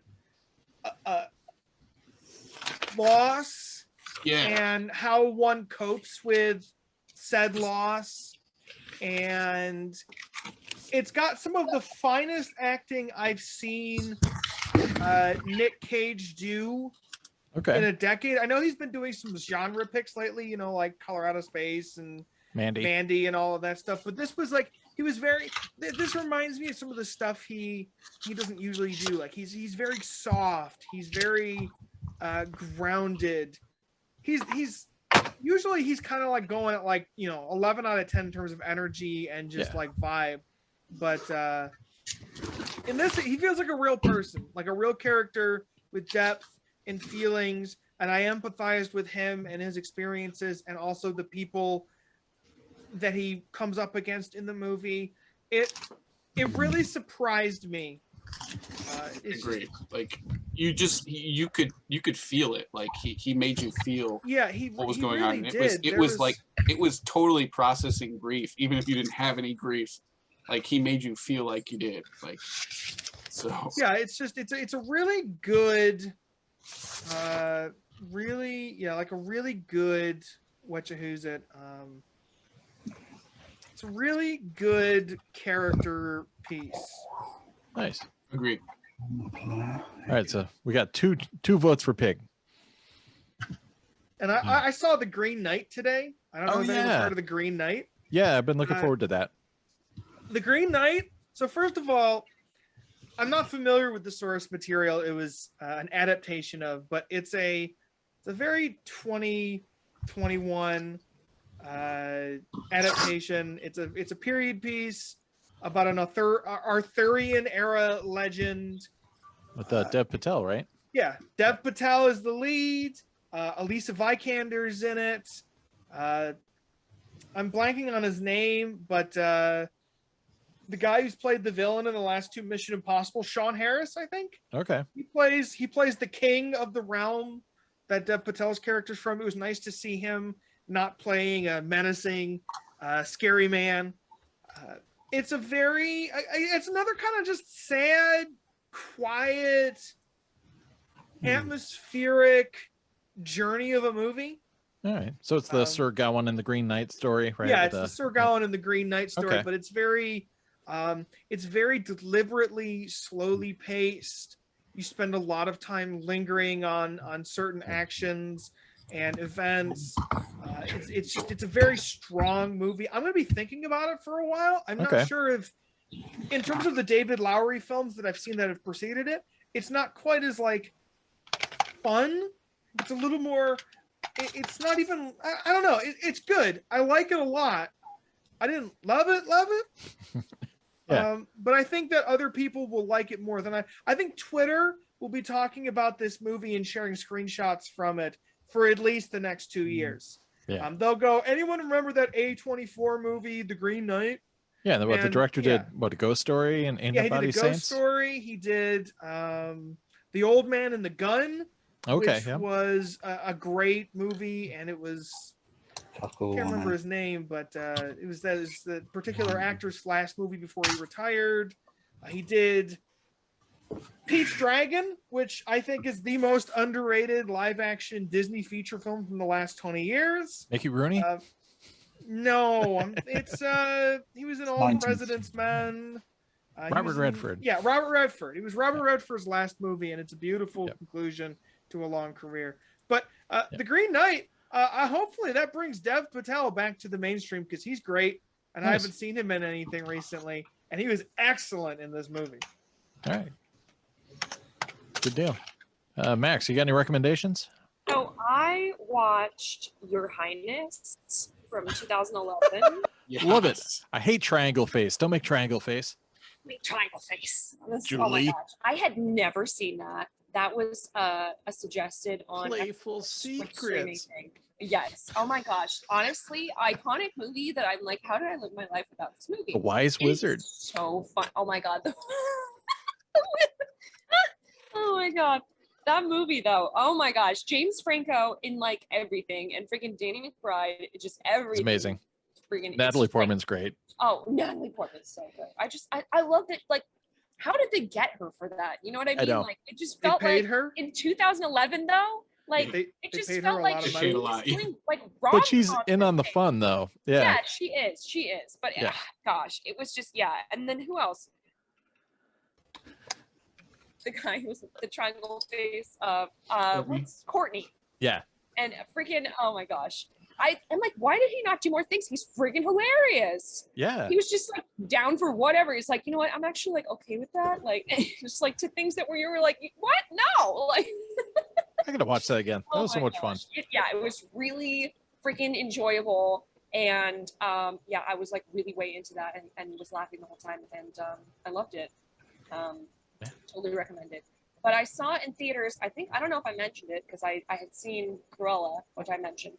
But I don't know if I mentioned seeing Zola, which when you said A24 on Twitter, that rung bells for me. I'm like, yeah, I saw that movie. Oh, you did? You went to go see that, huh? Yeah, I went to see it. Saw it by myself. I was one of two people in the theater, so Wow. that gives you something. But I was it was like a mid-afternoon thing. So, but it Intense. was an experience, that Yeah. movie. I don't know fully still how I feel about it. Felt very incomplete by the ending of it. I had lots of questions, which I literally felt myself Googling in the theater because there was no one. So I was just like, what is, like, literally what actually happened? Because I didn't read any of it. I had no knowledge of what the actual, like, Yeah, the Twitter thing, and yeah. No, none. I don't use Twitter. Like, I don't even know. I didn't follow it either. No, so I was like, okay, like, I saw the trailer for it. And I was like, all right, this kind of looks like pretty crazy. And I was like, oh, I'll watch that. And just overall, it was just like, yeah, it was really good visuals and just like, but just the story was just wild. And they would have like moments where they would like make the tweet sound, so you knew that like that was like an actual like moment from the actual tweets. Oh, okay, yeah. So like I found that out from Google because I didn't know that. But yeah, there was a bunch of stuff where it was like, I'm like, okay, I didn't get like the full like what they were trying to explain. I just was watching it as a movie, and like as a movie, I enjoyed it. I did not like the ending because I felt like it was confusing because they were just like, I don't want to spoil it, but at the same time, it's like they were just like driving into the sunset when that was not what the damn movie needed. Okay. Have you got an air conditioner turned on, Maxine? I have a fan because it's very hot. And I see your hair floating around and everything in the background. But oddly enough, we can't hear it. Yeah. Yes, I know. I wish I had my AC on. It's getting brutally hot in here. I'm warm, so. Yeah. Did you see anything new, not LaserDisc related, Andy, that didn't suck? Like, I know Bad Boys for Life isn't on the list, but I don't go to the cinema anymore. Yeah, well, I've been in ages, so I'm with you. Andy, I don't think you should ever go back because it's never going to be as good as it was in 1968 or whenever you started seeing movies. 1998 even. Yeah, no, I did it myself. Yep. I worked at Warner Brothers. I worked for UCI Cinema. I've been there, done it, so it's not the same. It never will be. I don't get the buzz. I don't get excited about it anymore. Yeah, it's just like going in watching a Blu-ray on screen. Yeah. Oh yeah. Like I say, you know, you can go and hire it if you want to for a few hours. It'll cost you a few grand because they got to make the money back because they're all the seats, you know, not being full up, and you're hiring it plus a little bit extra. You know, they got, you know. Top, not worth it. All right, well, probably a few cinemas in the USA that are probably still running 35, 70, as well as digital. They're running everything there so they can cater for the public. Give the public what they want. Yeah, I've got a repertory cinema in Hartford that still has 70 and 35. Yeah. There is. And yeah, Max has got Los Angeles. So well, wait a minute. The ArcLight Cinerama Dome has no new owner yet. Oh, really? It's been terminated, isn't it? They got terminated. Yes, it got closed because ArcLight just completely collapsed, and they had most of the 70mm and film projector setups in LA at the time. Well, so. I mean, there's still, you know, obviously the new Bev is 35, but yeah, of course. 70, sometimes they have, you know. I'm not even sure if Quentin Tarantino can spell the word digital, so. Yeah, no, there's a couple of neat rep theaters. I've seen a couple of 35mm prints since the theaters have opened up again. We haven't had a huge wave of COVID yet, so like I've been going back to the movie theaters, and I guess to me it's the thing that I needed the most when it was gone. And I've seen a couple of prints, and I went to the local indie theater today to see Green Knight and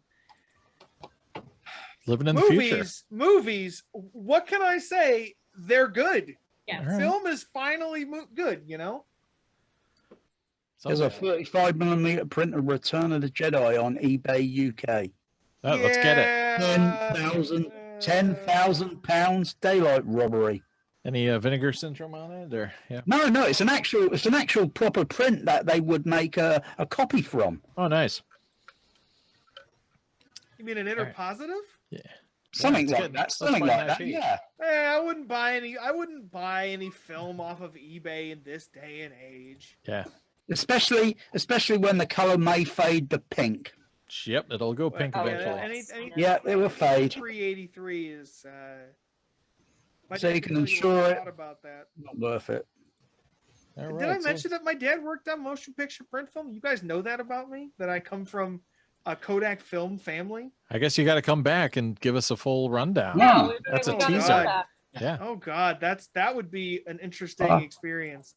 Huh. Yeah, Tune in next he season. Yeah. he- Next time. Cliffhanger. We're Yep. barring you Wolfpack. from coming back after arguing with everyone too much. Oh, that's cool. Awesome. You're part of the Kodak heritage. Yeah, I mean, it's Rochester, baby. We're the former city of Kodak, and it's part of why our city has seen such horrifying decline, and also part of why the city has such horrifying poverty. But Yeah. that's a story for another time. Do you have a closet full of Super 8 that I can buy off you? Yeah. Yeah. No. Damn. My dad worked on motion picture print film, not like negative and shooting film. Mhm. So he did work on the stuff you saw running in theaters through 2014. That was when he got laid off. Oh, wow. It's probably they probably just continued refining, but I would imagine a lot of the formula for the film prints being made today are very much his work. There's probably large vestiges of the body of his work. Oh, that's awesome. Yeah. Yeah. It's Shout why out to I am Chris's as- dad. Yeah, it's Yeah. why I am as neurotic about film and stuff. Like, I got into movies to get closer to my dad when I was growing up because I was worried I was going to get distant from him because he doesn't do as much video games as I did at the time. So I can tell you a lot about film, tell you a lot about film presentation. That's awesome. Yeah, I'm kind of a I can tell you everything about every movie theater in Rochester, which is completely useless. But Oh, no. We're having a Rochester film trivia night tomorrow night. So Yes. it's going to be perfect. Yeah, Leave if me you think alone, live stream Sam. on Yeah. YouTube, Yeah. check out the Culture Dog channel. Yeah. I'll be. Do any of you think you're looking at real grain on these Blue K 4K discs? Do you think you're looking at real grain? who I've never watched- cares? We're not going to get real grain, analog grain. We Everything can't is- recreate it. If No, it's but a vinegar they're putting syndrome, something that's Andy, that you can you're gonna- digitally superimpose, and it always looks the same. You're gonna die 10 years younger, stressing out about all of these stupid, minute things. Just watch the fucking movie. I went to the theater today and I saw a movie, and I didn't once think, well, the color grading is strange. The surround sound behind me isn't very strong. They imposed a fake layer of grain over a digital cinema Andy? production. Andy, we're gonna PM you Chris's address after this Yeah. so that you can Yes. send him a pipe Absolutely. bomb. Yeah. Yes. Yeah. No, that's my job. I send the pipe. Check I'm your just mailbox, saying, buddy. No, I'll mail you some cat litter. Yes. Yeah, Some you'll cat get litter. Here's my Fair. last Letter in your recommendation, mail. and I'm gonna mute myself after this. All right. Seriously, Yeah. I like it. No, but movies, but Andy, 4K, and everybody's keeps saying, oh, there's grain structure on here, but that's bullshit because it is not proper grain structure. What I'm seeing, it looks like a digital algorithm that they're superimposing over the bloody image. Yeah, they've got life is some- too short for this, Andy. They got some button they push, and they're like, No, but when they're saying that it's got grain, they're bullshitting the public. Cinema is about ya. storytelling. No, it's about If it's you about let getting these things flashback. if you let these things get I in the wanna- way of enjoying the story, you have lost what makes the movies unique. I want to pinch myself and think, wow, I'm looking at something that's 35 and it hasn't got digital noise reduction All on right, it, I think edge enhancement, I've got said some my, filter. my final. and I'm pinching myself and thinking, wow, I'm getting a flashback. Let's Yeah. wrap this up instead of getting lost in this nostalgia fever dream. Let Sam, Ryan, end this. I know what real life, I know that what makes up an image is light and shadow. How do we Yeah. know Light and shadow is what makes an image. If I go nearer to a light, I get more light on my face. It makes up an image. And we don't see grain structure. We don't see. Word from our sponsors. Anyways, let's final thoughts and what's spinning next. I'm gonna do Star Trek Insurrection next because I haven't Yes. seen this in a long time. I like So Star Trek. Yeah, Insurrection blimey, so we're much. almost having an insurrection there, aren't we? I know, right? What are you watching, Ryan? Demon House, Night of the Okay. Free, and Prospect. Those are my two. All right. What's next in the Andy Theater? What do you got on tap? Soddle. You done for the day? Soddle. All right. Fair enough. What do you got, Max? What's spinning next? Oh, yeah. Elephant show. You got to learn about the Sleepover, elephants. guys. It's Yeah. a sleepover with the elephant, maybe?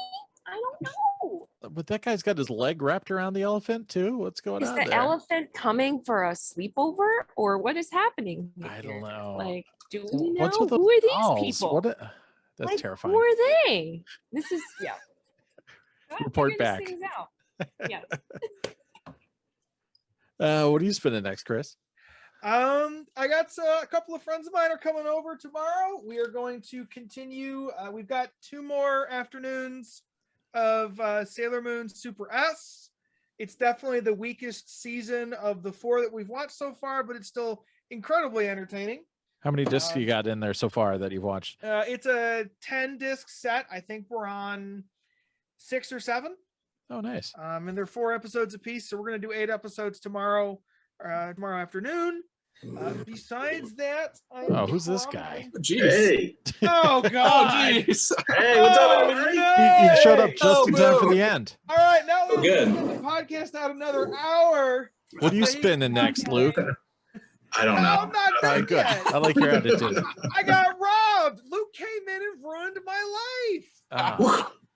Okay, you know what? Bye. You See y'all. Good surprise on you. He said, "Send that Men and Work disc back to him." That's what he said. Oh. Never. He'll have to pry it off my cold dead body. Mm. Let's see. I think the next thing that I've been working on a lot is I'm trying to find subtitles for the Tokimeki Memorial original video animation. It's a 2-episode animation from Japan based on a game that only came out in Japan. I can't find English subtitles. Nobody's for it got 'em, huh? anywhere. So I'm currently hunting. I've successfully found shit like this before. I imagine. Trying to learn Japanese and stop being a bitch. Yeah, I was gonna say, why don't you make the subs? You could be the guy. Well, there is a subtitle for version now. of it out there. I just haven't found it yet. He's Besides here that, 5 minutes and he's calling somebody a bitch. besides that, season 2 of Ted Lasso just started on Apple TV Plus. Okay. That's pretty good. I watched the new episode today. It's staying consistently good. I'm watching this show called Schmigadoon on Apple TV Plus. With Cecily Very Strong average. Very painfully average and Okay. full of tropes, and it's kind of sad that it's not as good as like the creative talent behind it. I don't know. NPR said it was delightful today, so I don't know. If they It's disagree with you. delightful, but sometimes I need some meat underneath the salt on the top, you know? Yeah. I gotta You go tell here. him, pal. That- but Vinny sent me so I can stop, hating musicals. I like musicals Yeah. as much as the Me next too. folk. No one likes musicals. Yeah. Who said that? What's the point on page 83? I'm gonna learn. Everyone the likes point. Grease. So everyone likes at least one musical. Sing in I the would rain. put Everyone likes Grease, Sour. The Rain's amazing. Grease at the bottom of my musical list. So it is a Wow. good movie. Yeah. Have you ever listened to the original Grease, Max? Like the original course. Broadway recording? Of course. That is such a raunchy, sexy show. It's so Oh, weird yeah. how like They slipped a few into the movie too, but then there's a lot Yeah. more. yeah, but by the time you watch the movie though, it's just like it's so clinical practically. Ugh. Grease too. No, nobody needs Grease Michelle too. Pfeiffer in their life. Just go watch Yes, they Batman do. Returns. She needs a cool writer. So okay? are we done? Just 'cause Or you're are we not just ready gonna to keep go. I think we're done. Yeah. Or are we waiting for Spencer now? Yeah, Spencer's in here any minute. Now. Oh, Anyways, God, well, I gotta go. yeah. Well, thanks for Luke for showing up for a hot Hey, no minute. problem. Anytime. And thanks for Andy for joining us. And I think we saw a little bit of Baron Magic at one point too. So shout out to them. Yeah, shout out to Baron Magic for sure. Thanks. Thanks to, for joining us, Andy. Oh, what you got there? 45mm prints of, if you recognize it. Oh, Is that that looks like Spock? Star Is Trek. this Spock? Yeah. Yeah, nice. Wow. Yeah, these are cheap on eBay. I look at it, I can see the optical soundtrack on it, and it kind of looks legitimate. But the only thing that puzzles me is why the color isn't pink. Yeah. because it looks like it's got copied from something, and someone's doing copies. I've got quite a few of these, so I can compare it with the LaserDisc. Andy, which movie is it from? Is it Star Trek 2? Star Trek motion picture. Oh, it's motion picture. Okay. It might be a reprint. Who cares? Yeah. There's a scene where in the movie the color goes to red. No, it's the Vija complex because it has all these colors. Yeah. And I was peeking so hard. What's going on over there? I used to be a projectionist. I like this stuff. That's cool. Where do you get those from? I got this on eBay. Just look for 35mm cell. Huh, that was neat. It looks like, it's not cut from a trailer or anything. Yeah. Because I will be able to tell by looking at the soundtrack. Not the actual optical. I can tell by looking at the wavy lines and such, and the density or the thickness of the optical soundtrack and such, and these look good. They were about £1.90. That's cool. Wouldn't be too bad if it was the whole film print, but it's but if it's a reissue, where would it be reissued from? I mean, and it's got the squeeze, the anamorphic squeeze. Yeah, that's right. Yeah. And all I have to do is use that anamorphic lens. There you go. You're good. All I need is a slide projector or something with some light, and then put the anamorphic lens on it, and it will correct it. Perfect. I've got to hold the camera, so I've got a white background. You know what I mean? That's pretty cool, though. Yeah, I like it. Yeah. I like it. So that's my kind of non-thing sort of thing. I used to collect it when I was a projectionist, film, Little that snippets, ended up in a dustbin that got damaged or was damaged while it was being made up, and it's got perforation damage. It get thrown in the dustbin, and they add up over time. Yeah. But film is film. But if I magnify this, I would see a grain structure on it. But you got to break real. You got to get pretty big. It's not real, Andy. I'm sorry, it's not real grain. You're magnifying it through a non-xenon bulb. It's fake. It's false. You're not doing it correctly. Oh my God. Haters gonna hate. Right. I think you would see something. You would see something there, but it depends on the film stock and all that. All right, I'm sorry, I got you going, Andy. All right, let's call it a night. All right. Thanks for stopping by, all the kids out there in YouTube land. Yeah, all that stuff.